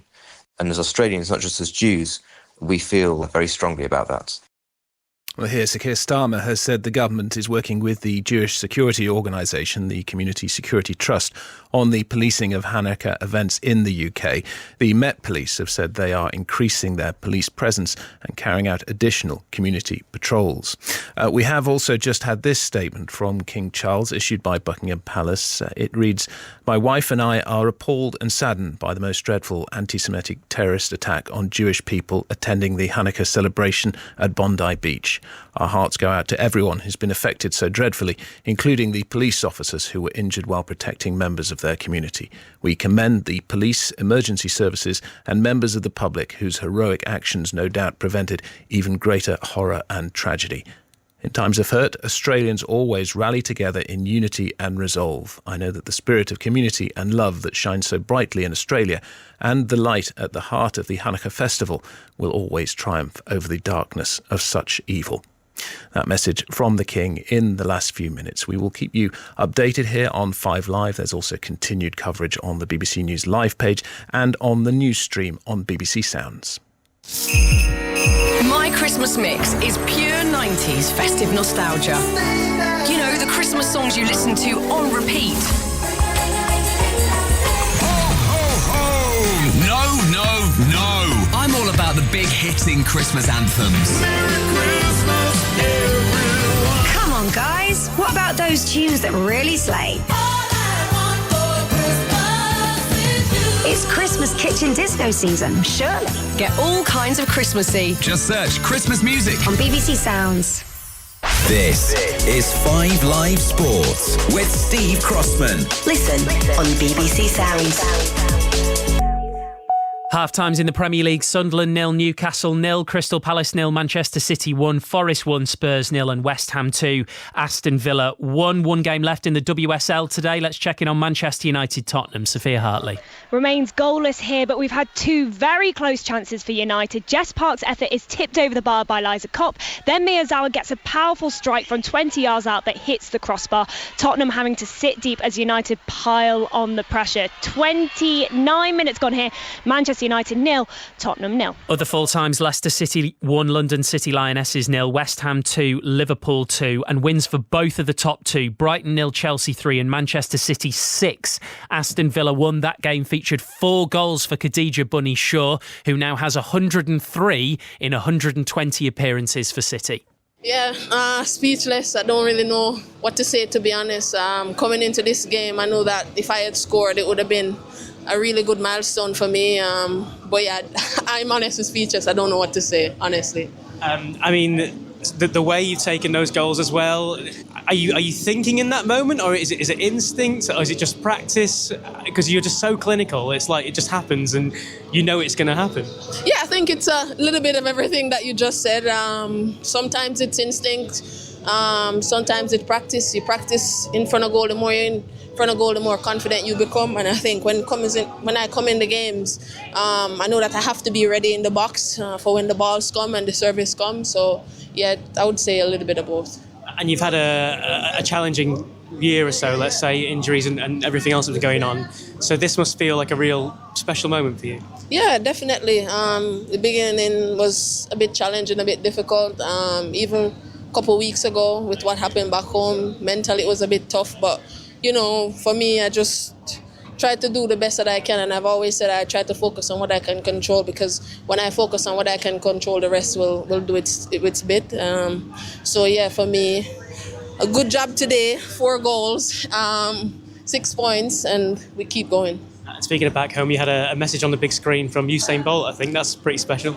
Yeah, definitely. He's a really good friend of mine, always encouraging me, always telling me to keep going, always pushing me. I bet now I score 4, he's gonna say I should have scored 6. But good friend of mine, and yeah, keep going. As friends go, that's pretty difficult to beat. Khadija Shaw speaking to Sani Rudravajulu. In Rugby Union's Champions Cup, it's finished. Harlequins 68, Bayonne 14. At 3:15, last season's beaten finalist Northampton faced Pretoria Bulls. Chris Jones. Yeah, ideal conditions here at the Gardens, Steve. Fresh off that crucial away win at Po last time out. Saints back here at the Gardens, where they've been very hard to beat in the Champions Cup. As you say, beaten finalists last season. Loads of the England stars in action. Pollocks at 8, Mitchell and Smith at 9 and 10. Bulls have left some big guns at home, so hard to see them getting too close, but we said that about a few of the results yesterday. So massive game this in Pool 4, and a big one in Pool 2 happening at the same time. We'll keep you across Toulon Bath as well. First silverware of the season up for grabs in Scotland. St Mirren against holders Celtic in the League Cup final. 3:30 kick-off at Hampden Park. Kenny Crawford.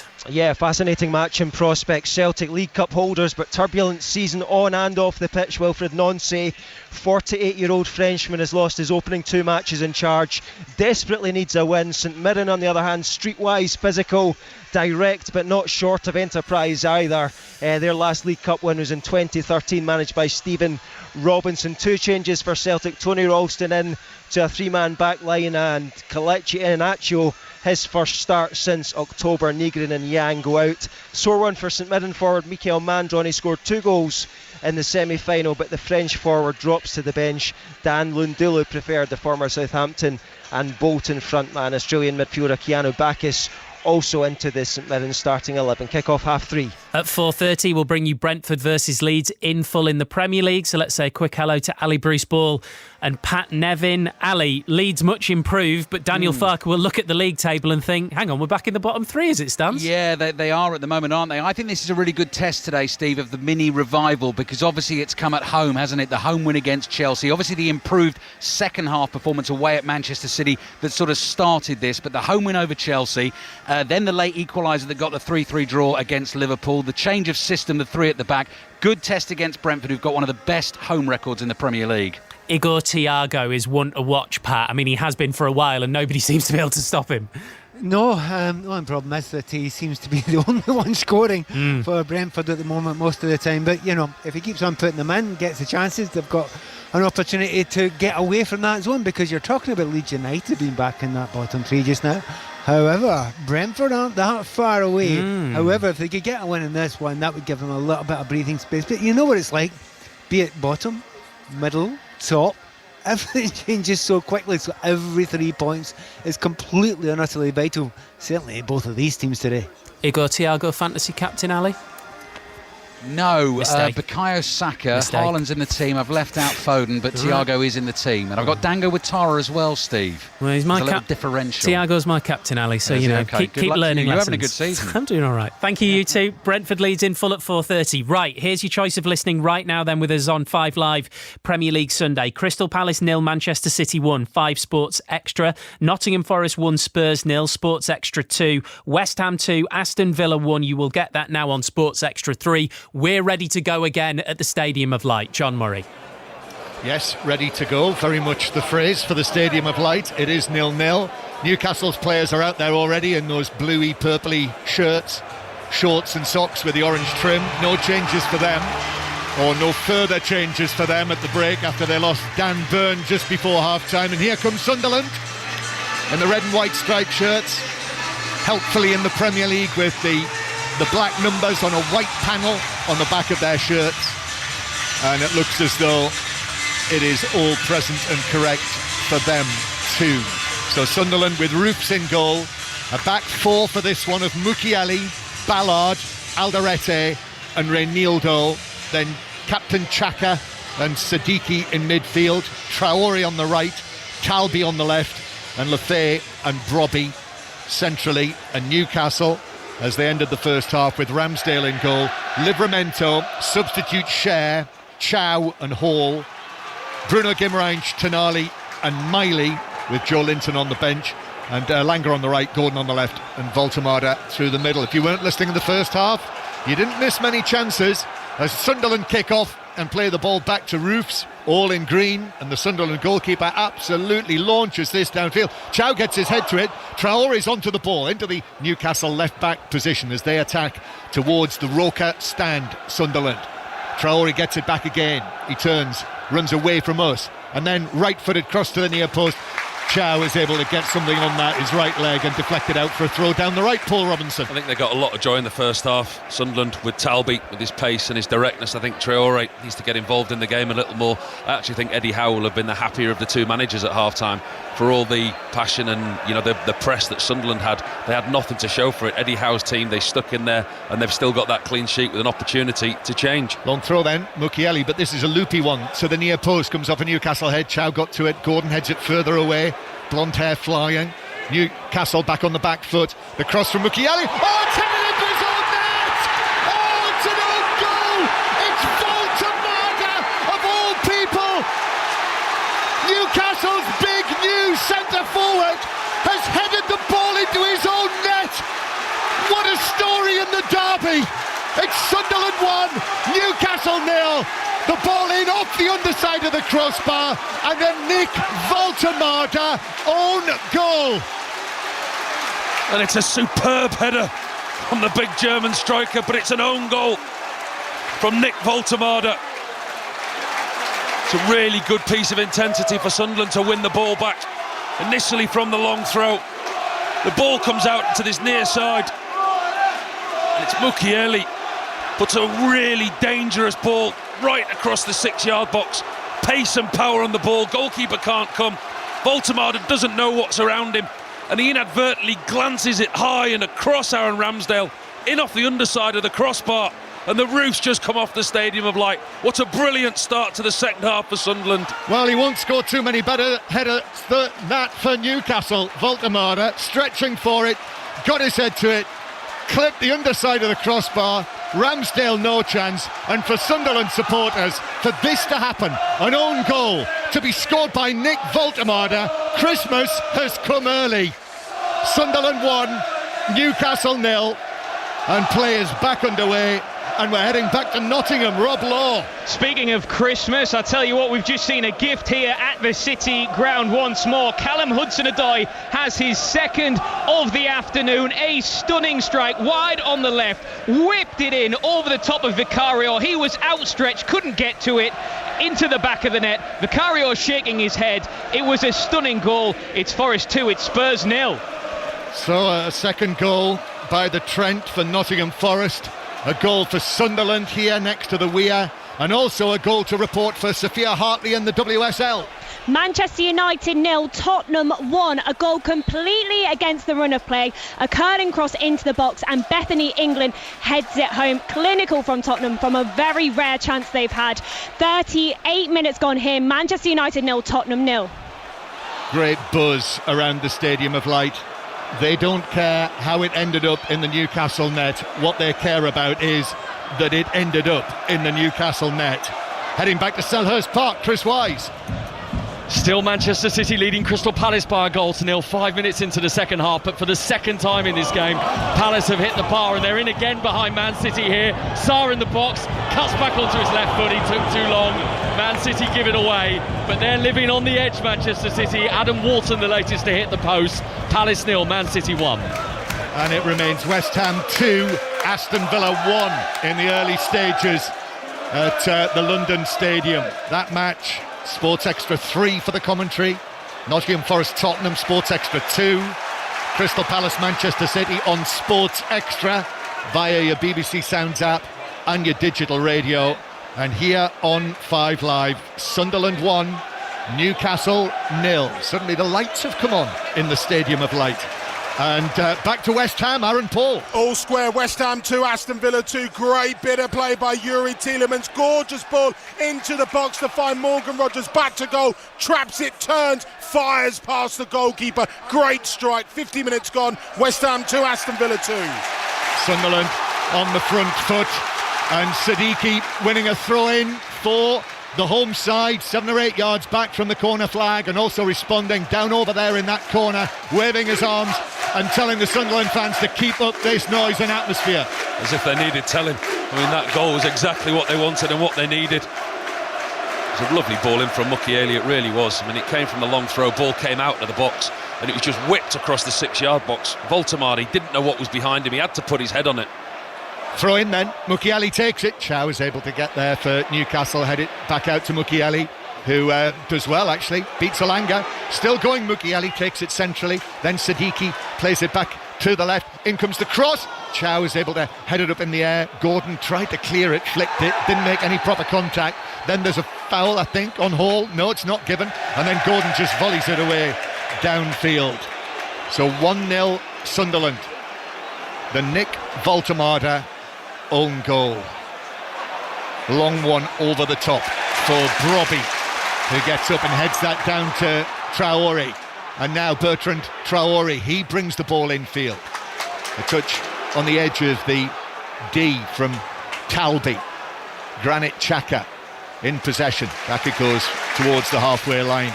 So a tough assignment this for Newcastle, given the fact that Sunderland unbeaten in the Premier League here this season. Now to find themselves 1-0 down. Ball out towards the left flank. Talby goes round the outside, still going, pulls it back. Brobby might have had his shirt pulled there inside the box. It was actually played behind him, but I'm pretty sure I saw a red and white shirt being pulled off his back. They come again, Siddiqui down the left-hand side, his cross into the box, but Hall comes for Newcastle and is able to head that away up towards the man who scored the own goal, the unfortunate Voltemade. Back it goes to the left-hand side. And now into the box. Talby looks across, takes a deflection, and Chow's able to stretch out a long left leg, control it, and pass it out for a throw on the far side. Newcastle are struggling to deal with this pressure from Sunderland. You've got to give them so much credit. They've got themselves the goal. They've not sat deep. They've attacked Newcastle. The smelt there's just a little bit of something in this game for them. Newcastle looking vulnerable in the defensive areas. Talby again down the left-hand side, putting the ball across the box into Lafay. Another opportunity for Sunderland. They really feel like there's something here for them. Sunderland supporters on their feet. I'm not sure they've sat down since the opening goal. And another long throw. Mukiele testing the Newcastle defence. In it comes to the near post. Flicked on by Alderete, but wide of the near post as he was looking at it. And it is a goal kick to Newcastle. So I see Eddie Howe down there on the side of the pitch, thinking about what he might do with Jason Tindall. And they've got a little bit of a problem on their hands here. They're going to have to find an answer. They really are. When you look at the bench, they've got a strong bench. I mean, you look at what's on the bench. They've got Joe Linton, Visser, Barnes, Murphy, Willock, they've got game changers on there. It's just what Eddie Howe does and how he changes it, because at the moment Newcastle are struggling to find any kind of answer to what Sunderland are offering. Yes, I did wonder coming here whether Johan Wissa might have got his first start for Newcastle in this match, but on the bench as across comes Xhaka and takes the ball away from Alanga and puts it out of play. Interestingly, by the way, for those who haven't spotted this, Wissa is not in the DR Congo squad for the Africa Cup of Nations, so he's not one of those players who will be off there on Monday. Sunderland will be significantly depleted, but they won't be worrying too much about that if they're able to hold on to what they have here. Sunderland scoring with what was the first attempt on goal at either end, Bruno Guimaraes, and then Tonali. So still no home player has actually had an attempt on target. No player for their own team has had an attempt on target. Tonali controlling the ball on the right. In it comes, only half cleared away, but a nice touch on the edge of the box from Traore. And then it's played forward by Lefebvre. And then Brobby tries to dance around Chow, but was caught by him. And that's a free kick to Sunderland, and Brobby has stayed down. He does that well, Brobby. You know, he gets his team out of some troublesome positions. When they do have a turnover possession, he picks up a little pocket of space, takes the Newcastle central defender Chow, this time it is with him, holds the ball up, shields it away from the defender and wins his team a free kick just to take that little bit of heat out the game. Paul Robinson with us here on 5 Live at the back of the Jimmy Montgomery stand. Paul, England goalkeeper, Premier League, Champions League player, just pointing to the little screen here and on the big scoreboard, which we can't actually see, but the TV cameras are focusing on that screen. It has Sunderland crest 1, visitors 0. I'm not sure if they do that for every team. That's just call what them I was the wondering. visitors. As the ball's into the penalty area, and Cher just putting in the challenge on Dan Burn, who went crashing to the ground. Chow was there as well. Referee Banks had a look, says play on. That's a number of times that Ballard's hit the deck in the Newcastle 18-yard box. I tell you what, he's got his arms around him here. Cher, VAR will look at this and they'll be lucky to get away with this. That is dangerous. He turns like Cher. a centre forward, Ballard. He really does. He turns to the inside of Cher and he's got both hands on his shoulder, pulls him down to the ground. After what you said in the first half, Paul, when there was a similar incident from a set piece. I mean, they've got to be looking at it. I mean, if that's anywhere else on the pitch, it's given, I'm afraid. I guess the question there would be, how close was the ball to the inside? Did he have a chance of getting to the ball? However, Sunderland, who are absolutely in their stride now, Lefebvre bringing it forward, but he's grabbed back at the Newcastle defender, and that is a free kick. Newcastle take it forward. Still the discussion goes on about the changes. I think Newcastle might be, Jason Tyndall I think is pointing. Is it Harvey Barnes who's the first to come forward? I think it is. So it looks as though certainly Barnes will be coming on, and possibly Ramsey as we well. might say, I think we're going to see multiple. I think there's 3 of them just made their way back to the dugout. Yeah, there's 3 Newcastle substitutes changing. Joe Willock as well is going to be one of them. Murphy, I think Murphy, Willock and Barnes are the 3. So it's going to be a triple change for Newcastle, who are 1-0 down. Newcastle on the attack, ball from the right hand side, that's headed away by Alderete, and it's back to the WSL and Sophia Hartley. Manchester United 0, Tottenham 2. Another header completely against the run of play from Claire Hunt after Manchester United would have hit the woodwork 3 times. Manchester United 0, Tottenham 2. In the Premier League, Sunderland leading Newcastle, and then Brobby, as he turned Tonali, took back by the Newcastle midfielder. Yellow card for the Italian. I think that's a combination and accumulation for Tonali. Had one earlier, not so long ago. The referee will remember that one, and that's probably not the worst foul that he's committed this afternoon, Tonali, but like I say, accumulation ends him up with a yellow card. Yeah, it was a trip and a tug. Tripped him and tugged him back. So yellow card for Sandro Tonali. So it's Sunderland 1, Newcastle 0, it's Crystal Palace 0, Manchester City 1, Haaland with that goal, Nottingham Forest leading Tottenham by 2-0, and West Ham 2, Aston Villa 2 at the London Stadium. Going to go for team news at Brentford shortly, but Sunderland with this free kick, which is hit long into the area. Miley is able to head it away, it bounces out for Gordon. Gordon plays it up to the halfway line, he gets there first, and then in comes the challenge from Reynildo. And that was as late as can be. Gordon had got the touch to take it away. By that stage, Reynildo had already started his slide from probably 8 yards away, and even as he was taking away the legs of Gordon, he was already had his arms in the air saying, "There's nothing else I can do," and he's booked. He knew that Gordon was past him, didn't he? His 2 arms were in the air before he got anywhere near Anthony Gordon. He slid from a long, long way away there. So let's bring in Ali Bruce Ball from Brentford with the team news. Yeah, Brentford Leeds kicks off at 4:30. Brentford the ones making all the changes here, 4 of them from the 2-0 defeat against Spurs. Aaron Hickey into the back line for Christopher Ayer. Matthias Jensen, Keane Lewis Potter, Vitaly Janelt come in for Jarmoljub Damsgaard and Kevin Schade, who's suspended. And Leeds 4 points from the last 2 games, just the one change from the 3-3 draw against Liverpool. Al Tanaka got the late equaliser. He comes in for Ilya Gruev. Thank you, Ali. Sandro Tonali just making his way off the field. So the 2 wide men for Newcastle as Eddie Howe makes this triple substitution. Gordon and Alanga are off, so is Tonali. And Jacob Murphy, Harvey Barnes and Joe Willock coming on. Free kick for Newcastle. Roofs has come a long way in amongst the crowd of players. He gathered that, probably a stride inside his own penalty area. It's not often you see goalkeepers coming that far. He made the decision before that free kick was even kicked, did Roofs, the goalkeeper. And he comes out and he takes it right off the head of Voltemade, who does nudge the goalkeeper at the end, him and Thiaw. There's a foul on the goalkeeper. Good piece of goalkeeping. Very preempted from him, though. His team kept a decent defensive line on the edge of the 18-yard box. Ball hung in the air for me for a long time. Got it in the end. So far, this has been an excellent second half for Sunderland and Régis Lebris, who continues to impress. Sunderland 1, Newcastle 0, 5 Live and the BBC Sounds app for the commentary, and indeed all of the commentaries on these Premier League matches currently underway as Brobby hooks it forward and it bounces through for a goal kick. It's half time now in the Manchester United-Tottenham match in the WSL. Sophia Hartley. Manchester United 0, Tottenham 2 as we head into the break. A relentless first half goes unrewarded. Tottenham's Bethany England's header opens the scoring, then Evelina Summanen doubles their lead. United will be wondering how that scoreline has happened after 14 shots come to nothing. Half-time, Manchester United 0, Tottenham 2.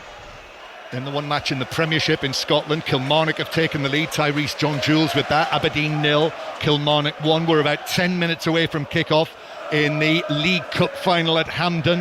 That is fascinating. St Mirren against Celtic with Wilfried Nancy already under pressure, it would seem, after his 2 defeats. Barnes for Newcastle. Lovely touch on the edge of the penalty area. It's taken up by Willock, one of the other 3 Newcastle subs, but then Barnes loses out. Sunderland played away. However, Bruno Guimaraes was able to chest it down, but he was dispossessed by Lefebvre, and then Sunderland send one for Brobby to chase, but Aaron Ramsdale is way out of his penalty area, but calmly passes the ball forward to Chow, and then he passes it back to Ramsdale on the edge of the box. Much better now, Paul, this match. Yeah. The goal helped, of course. Well, we always say, don't we, that a game needed a goal, but this one did because of the few opportunities that we've had.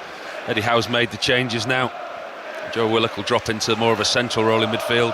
Harvey Barnes over on the left-hand side, Jacob Murphy on the right, just in a hope that I suppose they can get some kind of service to Voltemade, because he hasn't had any service whatsoever. No. Very, very few touches in the opposition's final third for Nick Voltemade today. The only thing he's done? Yeah, scored. In the wrong goal. Newcastle with Willock. Willock square to Bruno Guimaraes. Guimaraes gets it under control. Thought about a shot. Still goes for a shot. And there we are, finally. He does shoot.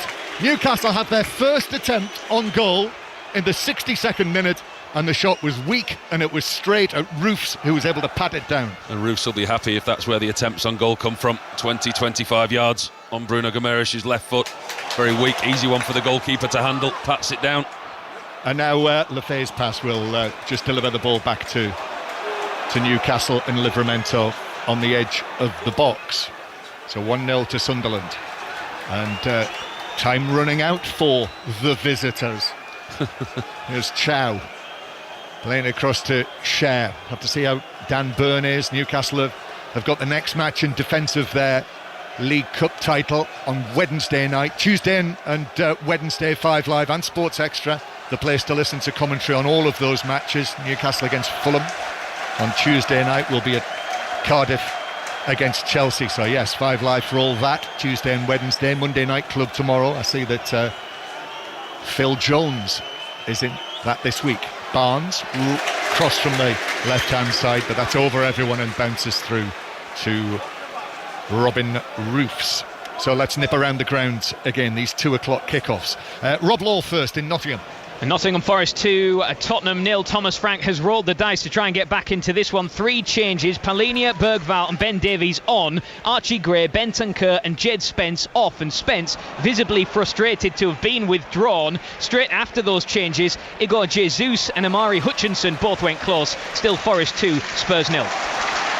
Siddiqui running forward, but then Siddiqui overruns it, and the challenge comes in on him from Cher, and Newcastle have it back. So back to West Ham, Aaron Paul. West Ham 2, Aston Villa 2. As we've seen consistently through this game, West Ham now very much on the attack once Aston Villa come back and equalise. And so Unai Emery has made a change, bringing on Daniel Marlon for Amadou Onana. They're going for it, Villa. West Ham 2, Villa 2. And to Selhurst Park shortly, but Newcastle in possession on the halfway line with Chow. Newcastle fans almost out of our sight and out of our hearing as well, as Bruno Guimaraes tried to play the ball through the middle, but Jacob Murphy couldn't get there, and Roofs was able to pick it up just outside his 6-yard box. So as promised, Chris Wise at Selhurst Park. 25 minutes to go here. Crystal Palace 0, Manchester City 1. Chances for both since you were last with me. For Man City, Reinders, breezy run into the box, shot across goal, saved by the legs of Henderson. And up the other end, Adam Wharton has scooped over the bar. Crystal Palace 0, Manchester City 1. The Manchester City captain Bernardo Silva is the subject of this week's football interview on the BBC Sounds app as well. Newcastle coming forward. Barnes with a touch on the edge of the area. He just tried to cushion it into the path of Willock. Sunderland haven't cleared it, but they will now through Alderete, who is able to turn and with his left foot put it out of play for a throw on the far side for Newcastle, who since the substitutions... That was a decent chance for Newcastle. Since the substitutions, there has been an improvement, with Willock dropping deeper, Murphy on the right-hand side. That was Harvey Barnes just touching the ball off. It should have been a better touch from Harvey Barnes, in all honesty. There's an opportunity there. Newcastle, 25 minutes to play. A rare spell of lengthy possession for Newcastle inside the Sunderland half. But it's not immediately apparent where they're going anywhere. Bruno Guimaraes still plays it out to the right-hand side. Here's the cross into the box, too close to Roofs. And the crowd tell you that he's able to make the catch. Back to the Champions Cup Rugby Union. Chris Jones in Northampton. And Northampton up and running. Henry Pollock with the try-scoring pass to Ollie Slightholme. Injury hit year for Slightholme, but finishing it well. In at the corner, Finn Smith, beautiful conversion. Northampton 7, Bulls 0. And in the Challenge Cup, I can tell you it finished Racing 92-31, Exeter Chiefs 31. There'll be commentary on Sports Extra on that Northampton Bulls match later. And likewise Toulon Bath on Sports Extra 2. Sunderland 1, Newcastle 0. Bruno Guimaraes hits the pass out to the right hand side. Livramento is there, he's able to take it down. The still relatively new England international missed the last 2 windows through injury. Then Bruno Guimaraes' pass, that's cut out by Reynildo, and then he just gives possession back to Newcastle. This is shaping up possibly to be an awkward little spell for Sunderland. Yeah, it's listen, you're going to have to suffer at times in games if you want to get big results, and that's what Sunderland are doing at the moment. We said how well they did immediately after they scored the goal. They continued to take the game to Newcastle, but at the moment Newcastle are having a little spell of pressure. Yes, they are. Hall, Newcastle are parked in the Sunderland half. The Newcastle fans at that end, 2,500 plus of them, watching down as Barnes crosses, left-footed to the back post. It's headed down. Newcastle back with it on the edge of the area. Bruno Guimaraes with a shot, and Roofs had to stretch to his left to save this one. Still a routine save, and the Sunderland goalkeeper has got the ball safely. Back to Selhurst Park, Chris Wise. Another goal for Manchester City. Crystal Palace 0, Man City 2, and yet another one for Phil Foden. 6 goals in his last 4 Premier League appearances. Teed up by Shirky, edge of the Palace penalty area on his left foot, and he's cracked it low and hard down to Henderson's left into the bottom corner. It's a lovely Phil Foden goal. Palace 0, Manchester City 2. the very much in form Phil Foden. Haaland and Foden again. Newcastle on the attack. Shot from Cher into the crowded penalty area, and it hits a Sunderland man and poleaxes him. Alderete left flat on his face on the ground, deflected it wide of goal for a Newcastle corner. Yeah, the pressure is intensifying from Newcastle. You can just see at the moment, you wonder where it's been the whole game. It's taken them, 67 minutes to get into the game, to build up any type of real pressure. They're rotating possession. They're almost camped, as you say, in Sunderland's half, but they're going to have to try and make that count. Isidore and Hume are going to come on for Sunderland shortly. Double change. And it is going to be Brobby and Traore who are coming off, I am magically told. Newcastle corner then, and it's headed away at the back post by Reynildo. Finds its way back out towards the far side. And Livramento to Miley. Lewis Miley, the 19-year-old, the Newcastle fan. Right for the ball, right across the box. Traore got his head to that, and I think that will bounce out of play. It does, just the other side of the corner flag. So another set piece for Newcastle. And Lewis Miley is going to come all the way across here to take this. Sunderland won't make the changes just yet. So that's going to be it for Brobby and Traore. He's done well, Brobby, hasn't he? The number 9 as a number 9. And I suppose the only issue is just his second start, his first start at home for Sunderland. You don't have him to bring him on as a substitute when he is obviously effective. Miley with a corner for Newcastle. Too close to Roofs, who makes the catch. Comfortable for the goalkeeper. That's one thing that he's dominated extremely well today, are the aerial balls. Roofs, clear early shout from him, comes a long way out of his 6-yard box there. Comfortable catch, but in turn he tries to bowl the ball out to the left wing and he throws it out of possession. So here they come, the changes. So Sunderland going to make a couple of changes. I think we were going to go to West Ham, weren't we? So let's do that now, shall we? Aaron Paul. And West Ham thought they'd retaken the lead here. John Jarrod Bowen, the really cool finish off the left-hand side. But straight away, the linesman flag up a judge that Bowen was offside. And do you know what? It was an excellent call. He was marginally off. What was a picture, though, was watching Unai Emery after he thought that Villa had conceded a third. Absolutely chastising himself and his players. It is 2-2, though. Well, I can tell that as Aaron was speaking there, we've seen one of the slowest substitution trudges that you're ever likely to see. Brobby and Traore, who've only just crossed the white line. Well, we're in that part of the game, aren't we? It's a difficult part of the game now for Sunderland. It's, do you try and go, do you go for that next one, or do you actually sit and do you try and hold on what you've got? Because at the moment they're in a fantastic position, what they've got themselves into. Do they leave themselves exposed by trying to get that second, or do they sit and hold on? That looked like it might have been a high foot on Lefay by Hall. Referees allowed play to continue. Hume, Ballard comes, Willock plays it round him, but covering challenges there, and it's cleverly played out of play for a throw into Sunderland. And with Hume coming onto the field, I'm thinking this is back to 3 central defenders for Sunderland. They've got the option to do that. At the moment, Mukiele's still at the right back. Hume looks higher up the pitch. He looks like a straight swap for Traore at the moment. But I'm sure that's in Regis Lebris thinking that at some point in this game, in the next 10-15 minutes, if it is to stay 1-0, he has got that option of seeing the game out with the players that he's got on the pitch. Yeah, and he's proved himself quite adaptable, hasn't he, Hume, in recent weeks? Has played on the other side, on the left-hand side, but he is actually in quite an advanced position, the Northern Ireland international. Sunderland 1, Newcastle 0. As Sunderland, a rare attack in recent minutes. And here is Hume, and he might have some space on the right, and he pulls it across, but it hits a Newcastle man and bounces back, fortunately for him, to the Sunderland player, Hume. And then Mukiele's there as well. Back to Hume. Hume to Mukiele, and Sunderland playing nice little triangles here down in the Newcastle left back area, and then that's chipped out of play, mishit really by Hume, and it's a throw into Newcastle deep inside their own half. So 1-0 to Sunderland. St Mirren Celtic is underway at Hampden with you, Kenny Crawford. Yeah, John, 1 minute underway. St Mirren 0, Celtic 0, but St Mirren through Dan Lundulu have already forced their first corner of the game, putting pressure on a shaky Celtic under Wilfried Nancy. He's lost his first 2 games in charge, the 48-year-old Frenchman. Will he lose another one, or will he get his first win? It's St Mirren 0, Celtic 0. Oh, chance for Sunderland. Fantastic pass by Alderete on the halfway line. Chested down by Isidore, edge of the box. From the angle, hit the volley and forced Ramsdale to make the save. Well, it's a wonderful pass from Alderete right into Isidore, and he takes it on his chest. It's a really good first touch from Isidore. Lets the ball bounce up and he strikes it with his right foot. Forces a good save from Aaron Ramsdale at the near post. An early goal at Hampden, Kenny. From that corner, John, it is St Mirren 1, Celtic 0. Excuse my hoarse voice, I'm just back from man flu. It's Marcus Fraser, a brilliant header in off the far post to give the Paisley side the advantage with just 1 minute 30 on the clock. St Mirren 1, Celtic 0. Thank you, Kenny. As they used to say of David Coleman on Spitting Image, I think he may have peaked too early. Hoping for not too much excitement, but we are.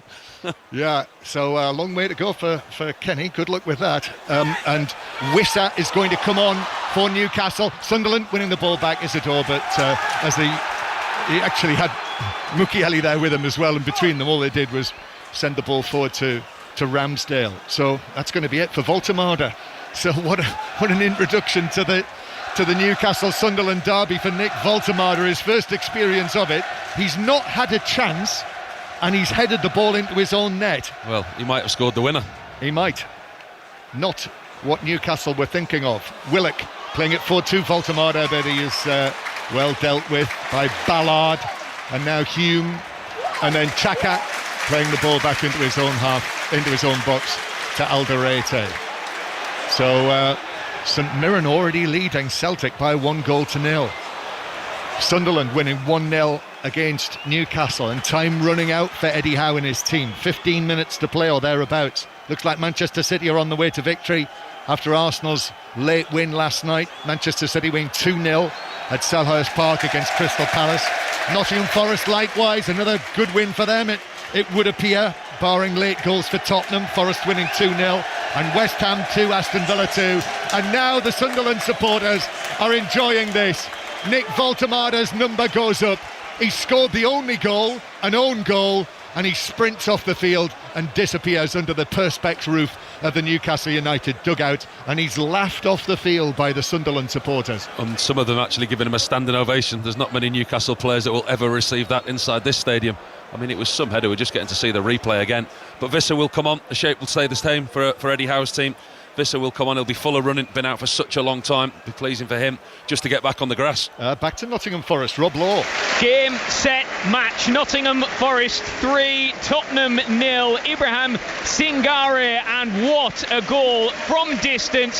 Hit it right-footed in off the upright into the back of the net. It is a comfortable afternoon for Sean Dyche. Spurs have been nowhere near it. Nottingham Forest 3, Spurs 0. This one still in the balance. Sunderland 1, Newcastle 0. So Wissa is on, just his third appearance for Newcastle United, having been out injured since the time that he signed from Brentford for somewhere in the region of £50 million. He's had this knee injury, so came on in the 74th minute against Burnley in the home win there.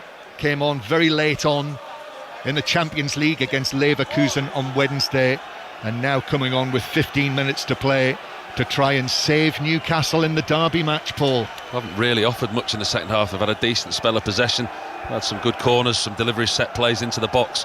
The best opportunities have come from outside the box. Bruno Guimaraes, a couple of decent shots to Tess Roos, the goalkeeper, but not a lot to write home for Newcastle at the moment, unfortunately for them. Nope.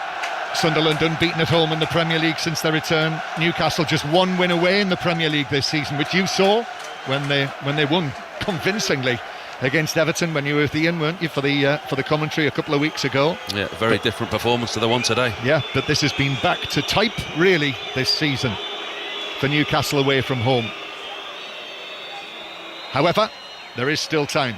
Bruno Guimaraes, middle of the half, knocks it infield, then it's scooped forward. Barnes is after this, but defender Ballard went with him, and Ballard got something on that, maybe the top of his shoulder or thereabouts, and it's behind, and it's another Newcastle corner from the right. He's defended well today, Dan Ballard, and it's been difficult for the Sunderland back four because of the interchange between the Newcastle players, the substitutes they brought on, Barnes, Willock, Murphy, Visser now. He's had to deal with Voltemada, all very, very different types of players. but as of now, he's defended extremely well. Well, he's a very useful defender, isn't he? The Northern Ireland international, former Arsenal youngster. Can be a threat in the opposition penalty area as well. Newcastle corner into the near post, but that's headed away by Mukiele. Comes back and is volleyed in, but straight over the top of the bar from Bruno Guimaraes, trying to drive it across the box, but the contact was too good and it flew away over the top of the bar for a goal kick for Sunderland. Yeah, disappointing from Bruno Guimaraes there. In a decent position. Fancy him just to take a touch and then put the ball into the box. Quite hasty, did it quickly on the volley with his side foot. Went harmlessly out for a goal kick. Well, Sunderland coming back into the Premier League after such a long time away. 8 years it was outside the Premier League. Spent that time in League One during that time. And this season, no promoted team has made as good a start as this in terms of points after 15 matches for nearly 20 years. And now they are moving in on a win against Newcastle, although it is still in a position where there is only one goal in it. Back to West Ham, Aaron Paul. Oh, John, what a goal this is from Morgan Rogers and Thomas Tuchel. Thomas Tuchel, get this on Match of the Day tonight. He's just fed the ball centre field and he's lashed it in towards goal and it's beaten the goalkeeper. All ends up. Check it out on Match of the Day tonight. What a goal for Morgan Rogers. It's West Ham 2, Aston Villa 3.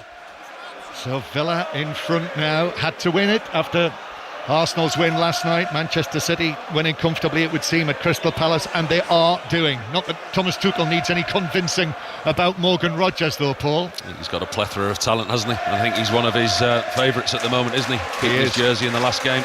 Newcastle trailing 1-0 down the right-hand side. Whistle with a chance, but couldn't get the contact on it. Stretching, edge of the 6-yard box with his left foot, but just the tiniest of touches. And it bounced up kindly for Roofs, the goalkeeper. I think that's probably Newcastle's best chance. This is sliding in front of the goalkeeper. It's down the right-hand side. It's Jacob Murphy. He whips across in, hits the left-back Ronaldo on its way. It's a horrible deflection from a Sunderland point of view.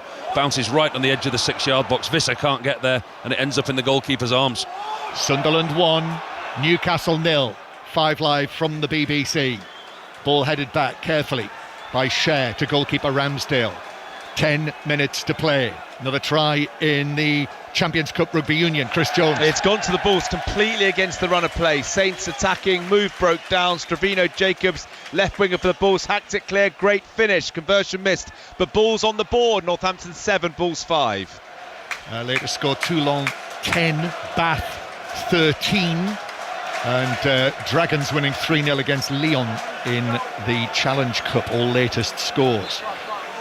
Ball out for a throw-in to Sunderland on this grey day, rainy day.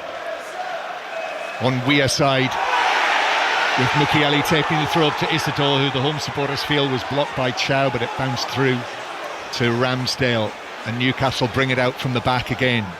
They have really smartened up the area outside the Stadium of Light. They've built the new Kiel Bridge over the Weir so you can walk across from the city. There are all sorts of little bars and eating places now in what they call the sheepfolds. Here's Hall, left-footed, playing the ball out to the right-hand side. That'll be quite a place to be if it stays like this. Newcastle, though, in possession. Back with Bruno Guimaraes. He curls it forward. That is headed away. Sunderland, though, are able to bring it away. And now it is taken up towards the halfway line, where there is a foul by Cher on Lefay. And Cher runs away from the scene of the challenge with Sunderland supporters, I think with some reason, suggesting that that might have been a yellow card for the Newcastle substitute. I can't see why it was. The referees let a lot go today. Some really strong challenges gone in, but I think the thing that the supporters are most disgruntled about is that Lefay was away. Really good quick change of possession from defence into attack. Lefay was skipping past Cher, and if he'd got past him, he was away. Sunderland making another change. Mundell coming on for Talby. But we'll go back to Glasgow and Kenny Crawford in the final. Yeah, 11 minutes gone, St Mirren 1, Celtic 0, but Celtic had a brilliant chance to level just a moment ago. It was Kelechi Iheanacho who rose highest at the far post, and his header was saved by Shamal George, clawed away down to his left, and it's still St Mirren 1, Celtic 0. Look for the commentary on that on the BBC Sounds app, Radio Scotland. So Mundell, Romain Mundle, who's missed a large part of this season with a thigh injury. This is his third appearance, all as a substitute in the last 4 matches, and he's taken Talby's place, Paul. Yeah, just could be interesting to see the shape when they do dissemble from this long free kick. Long free kick into the edge of the Newcastle box. It's headed away by Cher, then cleared further away to the halfway line. I make it 7 minutes plus added time to play. That's how close are Sunderland to this victory over their rivals from only 10 miles away from where we sit here, St James's Park. Lewis Hall is challenged and forced to concede the throw, and this of course breaks it up for Sunderland as well. Mukiele just wiping the ball on his shirt. That's where we're at now, isn't it, from a Sunderland point of view? It's taking time with throw-ins, with set plays, seeing that big stadium clock to our left-hand side tick nearer towards 90 minutes and try and get over the finish line with what they've got. Mukiele with a throw, that's headed away on the edge of the box for Newcastle. Bounces there again, Bruno Guimaraes trying to hook it away. Lewis Hall then does get a header further away, but Sunderland forcing Newcastle back in there. And actually Mukiele has done well, he got his shirt pulled, but he's still going into the box. And from the angle, as the challenge came in from Chow, the ball ricocheted behind, but referee Banks says the final touch was off the Sunderland man. Goal kick Newcastle. He's played well today, Mukiele. He's been a threat going forward, a real threat going forward, and I think he had more than half a case for a corner there. He did. We've seen the replay, of course. That's something else FIFA are going to do, isn't it? For the World Cup, that's the plan, to use VAR for things like that, which would have proved it was a corner.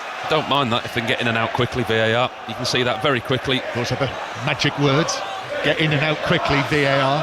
Here's Barnes on the left-hand side, and the Sunderland fans now trying to see their team through here.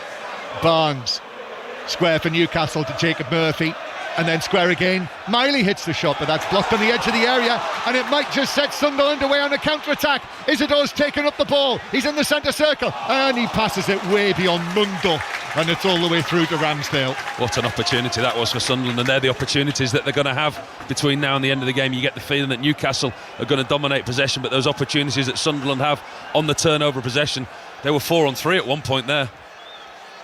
Well, it's turned out to be actually quite exciting. Bruno Guimaraes just keeps the ball, plays it back to Livramento. First half was littered with fouls, lots of passion, very little quality, but Sunderland got the goal, that Voltemada own goal, heading the ball into his own net early in the second half, and since then it's been a real contest. Still a match, a few chances, and Sunderland defending well. And now they've got 5 minutes to go, Sunderland. Last year in the FA Cup, when they came here in the January of 2024, that was a bitter experience. But this is different. Both Premier League teams now, as Newcastle played into the Sunderland box, a stretch and a header away, which takes it behind for another corner to the visitors. That Willock has chased over there with the ball, but there are 2 balls on the pitch at the moment. So therefore there will be a delay, and Newcastle can set themselves for this. And indeed Miley is going to come across to take the corner from the left. That was another header from Dan Ballard. His positional awareness and the positions he picks out on the pitch. If he's not marking anybody, he puts himself in an area where he just seems to be attracted to the ball, Dan Ballard.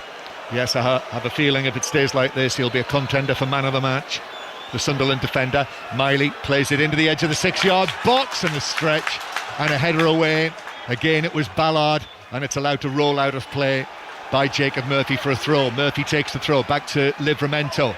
He, from 5 yards, gives it back to Murphy. Bruno Guimaraes misses it, or allows it to go, and Sunderland cleared it away, but groans because the clearance doesn't find Isidore, and Newcastle have it back. 3.5 minutes to play. Sunderland 1, Newcastle 0. It's still Crystal Palace 0, Manchester City 2, Nottingham Forest 3, Tottenham 0, and West Ham 2, Aston Villa 3. Barnes down the left, his cross to the back post, bounces down, and Mundle clears it away, and it's back to Selhurst Park. Chris Wise. 2-0 Man City, but with 2 minutes to go, a Manchester City penalty to make it 3. Savinho with the breakaway, hauled down by Dean Henderson. He's been booked, and now Haaland stands over the penalty. And remember, Dean Henderson saved a penalty for Crystal Palace in the FA Cup final when these two last met. But it's not Omar Marmoush facing him today, it's Haaland, who's already got one, and with his left foot he's just stroked in another. 2 for Erling Haaland, 17 in the Premier League this season, and Man City within 2 points again of Arsenal. Crystal Palace 0, Manchester City 3. And Aston Villa still leading 3-2 at West Ham. Haaland rolled one past Courtois the other night, and today rolls one past Henderson. Yeah, no surprises there on the score sheet, is that Erling Haaland once again adds to that enormous tally. Biggest crowd of the season so far, you won't be surprised to hear, at the Stadium of Light this season. 47,185 as Sunderland have a throw in 15 yards inside the Newcastle half. And there was a yellow card for Lefay while we were with Chris for delaying the restart. Sunderland with a throw, Mukiele to take it. Lewis Hall heading it away. Sunderland and their supporters looking at the clock on the scoreboard, and it shows 88 minutes and 25 seconds. That's how long Sunderland have to see this out for a victory over Newcastle. Back to Hampden. Kenny Crawford. 17 minutes gone, still St Mirren 1, Celtic 0, but it could have so easily been 2-0 to the Paisley side. Dan Lundulu, former Southampton and Bolton forward, had an effort at the near post which just went the wrong side of the post as far as St Mirren were concerned, but Celtic very shaky. St Mirren 1, Celtic 0. Now just over a minute of the 90 to go. Hall for Newcastle on the left. If it's going to come for Newcastle, it's going to come late. Bruno Guimaraes across to Schär. Jacob Murphy's over there on the right. Sunderland have got everyone back behind the ball. Murphy gives it to Schär. Schär now towards the edge of the box, but Miley's touch actually gives the ball to Mundle, but he's got it back now. Bruno Guimaraes it is rather. Bruno Guimaraes turning and using Livramento. And now Lewis Hall. Barnes is over here on the left-hand side. Barnes drags the ball back with his right foot, looks for Willock on the overlap. Oh, he gets it all wrong, Willock. Left-footed slice, straight behind, and it lands in the 6th row behind Roofs' goal. We're in that portion of the game now where everything that Newcastle do wrongly or lose possession is roundly cheered by the home supporters. They're desperate to try and get the team over the line. Just by being here today, you understand and you get the feeling what this means to both sets of fans. Two massive cities, two massive clubs with their own individual identity that are so close to one another. Newcastle have not won in the last 9 league meetings. It's been a long, long time, over 15 years since Newcastle beat Sunderland in the league. Well, they did have that win in the FA Cup, but this will hurt. 4 minutes of added time, we are into that. Sunderland 1, Newcastle 0. Headed forward for Sunderland. Lewis Hall throws himself in. He heads it away. Comes back to the right-hand side to Lefay. Lefay gets it down against Hall, beats him, and then drags it back again. And then slips it through the legs of Hall. Hume with the ball across the penalty area, but it doesn't fall for a red and white stripe. And Newcastle are able to take possession and play it away. And that's given away though. And then fired forward for Sunderland from centre field, but straight out of play for a throw in to Newcastle. Back to the WSL, Manchester United, Tottenham. Sophia Hartley. Manchester United 0, Tottenham 3. It's really hard to see how United are going to get back into this game now despite their efforts. A powerful strike from Martha Thomas from the box into the top netting. 63 minutes gone here. United 0, Tottenham 3. In the Premiership, Aberdeen 0, Kilmarnock 1 is the half-time score. 1-0 to Sunderland. Now, not long to hold out.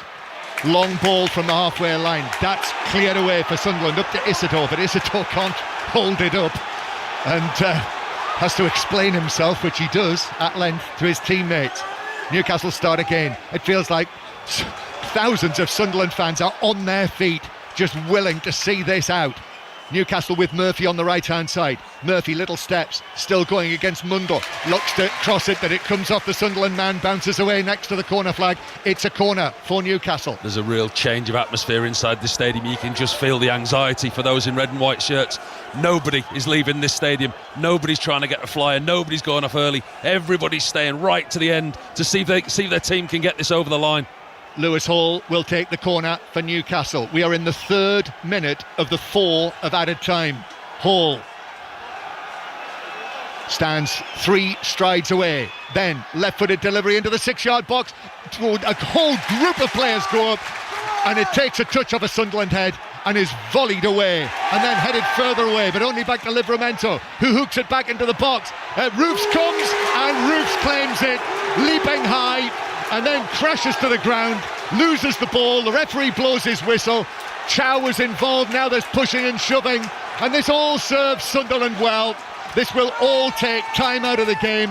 Fabian Scher's got involved for no reason at all. Bruno Guimaraes is there pulling him away, and it's all calming down now. But this might well just about see it through for the Sunderland win. Yeah, this isn't a bad thing for Sunderland. Roofs does really, really well there. He comes out, he claims the bouncing ball over the top. Oh, it's going off on the touchline now. There's more trouble near the halfway line. Isidore's got involved with Chow and Hall, and now it's all moved from the penalty area back towards the halfway line. All of the players who were involved there have ran to the halfway line. Aaron Ramsdale, for some reason, has come and got involved in the opposite half, and the assistants are on the field as well. Absolute typical derby mayhem. People are pointing down to all sorts of different places. Roofs is back on his feet in the penalty area. Scher's trying to get the ball off him. Now Wiss has got involved. Scher won't let this go. He's going to get himself in trouble. He's picking a fight with about 3 or 4 red shirts. Here is Scher. Well, Newcastle are wasting their own time here. Yeah, absolutely. This is playing right into Sunderland's hands. It's just given the crowd the lift that they wanted. Listen to the noise now. There's a yellow card for possibly Willock. I'm sure it was Willock because it was the initial foul on Roofs. Yeah, and that's it. It's Willock. He was the one that came flying into the goalkeeper and took the goalkeeper out. And I make it now. We've had the 4 minutes. Another yellow card's been shown there. I think Isidore with that one. And Scher for the other one. And Scher as well, do you think? Okay. So play will resume with a free kick for Sunderland. We have only seconds left to play. And actually the referee, I think, is going to call across Roofs. So Roofs has left the ball in the penalty area and has come 15 yards out of his goal and now is sent back into the box again. I think that was a little bit of clever play from the goalkeeper there. I'm not so sure that the referee called him over. I think he fancied just to jog up towards the halfway line. And now one of the Sunderland players down there has actually, I think, got a bang on the head, and he's holding his hand to the side of his head. The referee is going to call across Bruno Guimaraes, and VAR must be looking at something here in the middle of all this, and referee Banks has pointed at someone, Xhaka. He's calling across the Sunderland captain, presumably to chat with Bruno Guimaraes about this, and my guess is in the middle of all that, Stuart Atwell, the video assistant referee, might have spotted something, and I think Xhaka is being told to leave the field because there's blood on his head. Yeah, I knew there was someone down there, so he's off the field. Roofs is going to... He's got a cut across his eye, Xhaka. Yeah, so Xhaka's off the field for the final seconds of this match, and now it's all down. We've had over 5 minutes of added time. I can tell you that Celtic have equalised in the League Cup final. Rio Hatate has scored the goal. We'll be back there when we get a chance at the end of this match, but we are in the final seconds now. Sunderland 1-0 up against Newcastle. The victory is coming for Régis Lebris, and what a famous one it will be too. The continuation of this amazing season really for Sunderland back in the Premier League. This will be the best moment yet. Scher back to Bruno Guimaraes. Still we play on. Livramento now to Jacob Murphy. Murphy goes long and high into the Sunderland box, headed away. Ballard was underneath it. Lewis heads it back across the box. Scher with a stretch. Wissa's trying to get there, and the ball bounces behind 4. Well, the cheer will tell you, it's a goal kick. And never has a goal kick been so loudly cheered. Honestly, the supporters in front of us on their feet, passionately seeing their team over the line. I mean, we can't have anything left. Surely there's no more opportunities for Newcastle in this game. And offensively, they haven't deserved it this afternoon. Newcastle. Sunderland have defended resolutely. Maybe they haven't created that much going forward, but Mukiele, Ballard and Alderete have been absolutely superb at the back for Sunderland. It looks as though this derby, December 2025, Sunderland against Newcastle, is going to be decided by Nick Voltemada's headed own goal. We're still waiting for Sunderland to take this goal kick. Newcastle players are saying to the referee, how long are you going to allow him to take this? And we are now in the 8th minute of added time, after 4 were initially indicated. A minimum of 4. We're in the 8th. Still we play on after the goal kick downfield.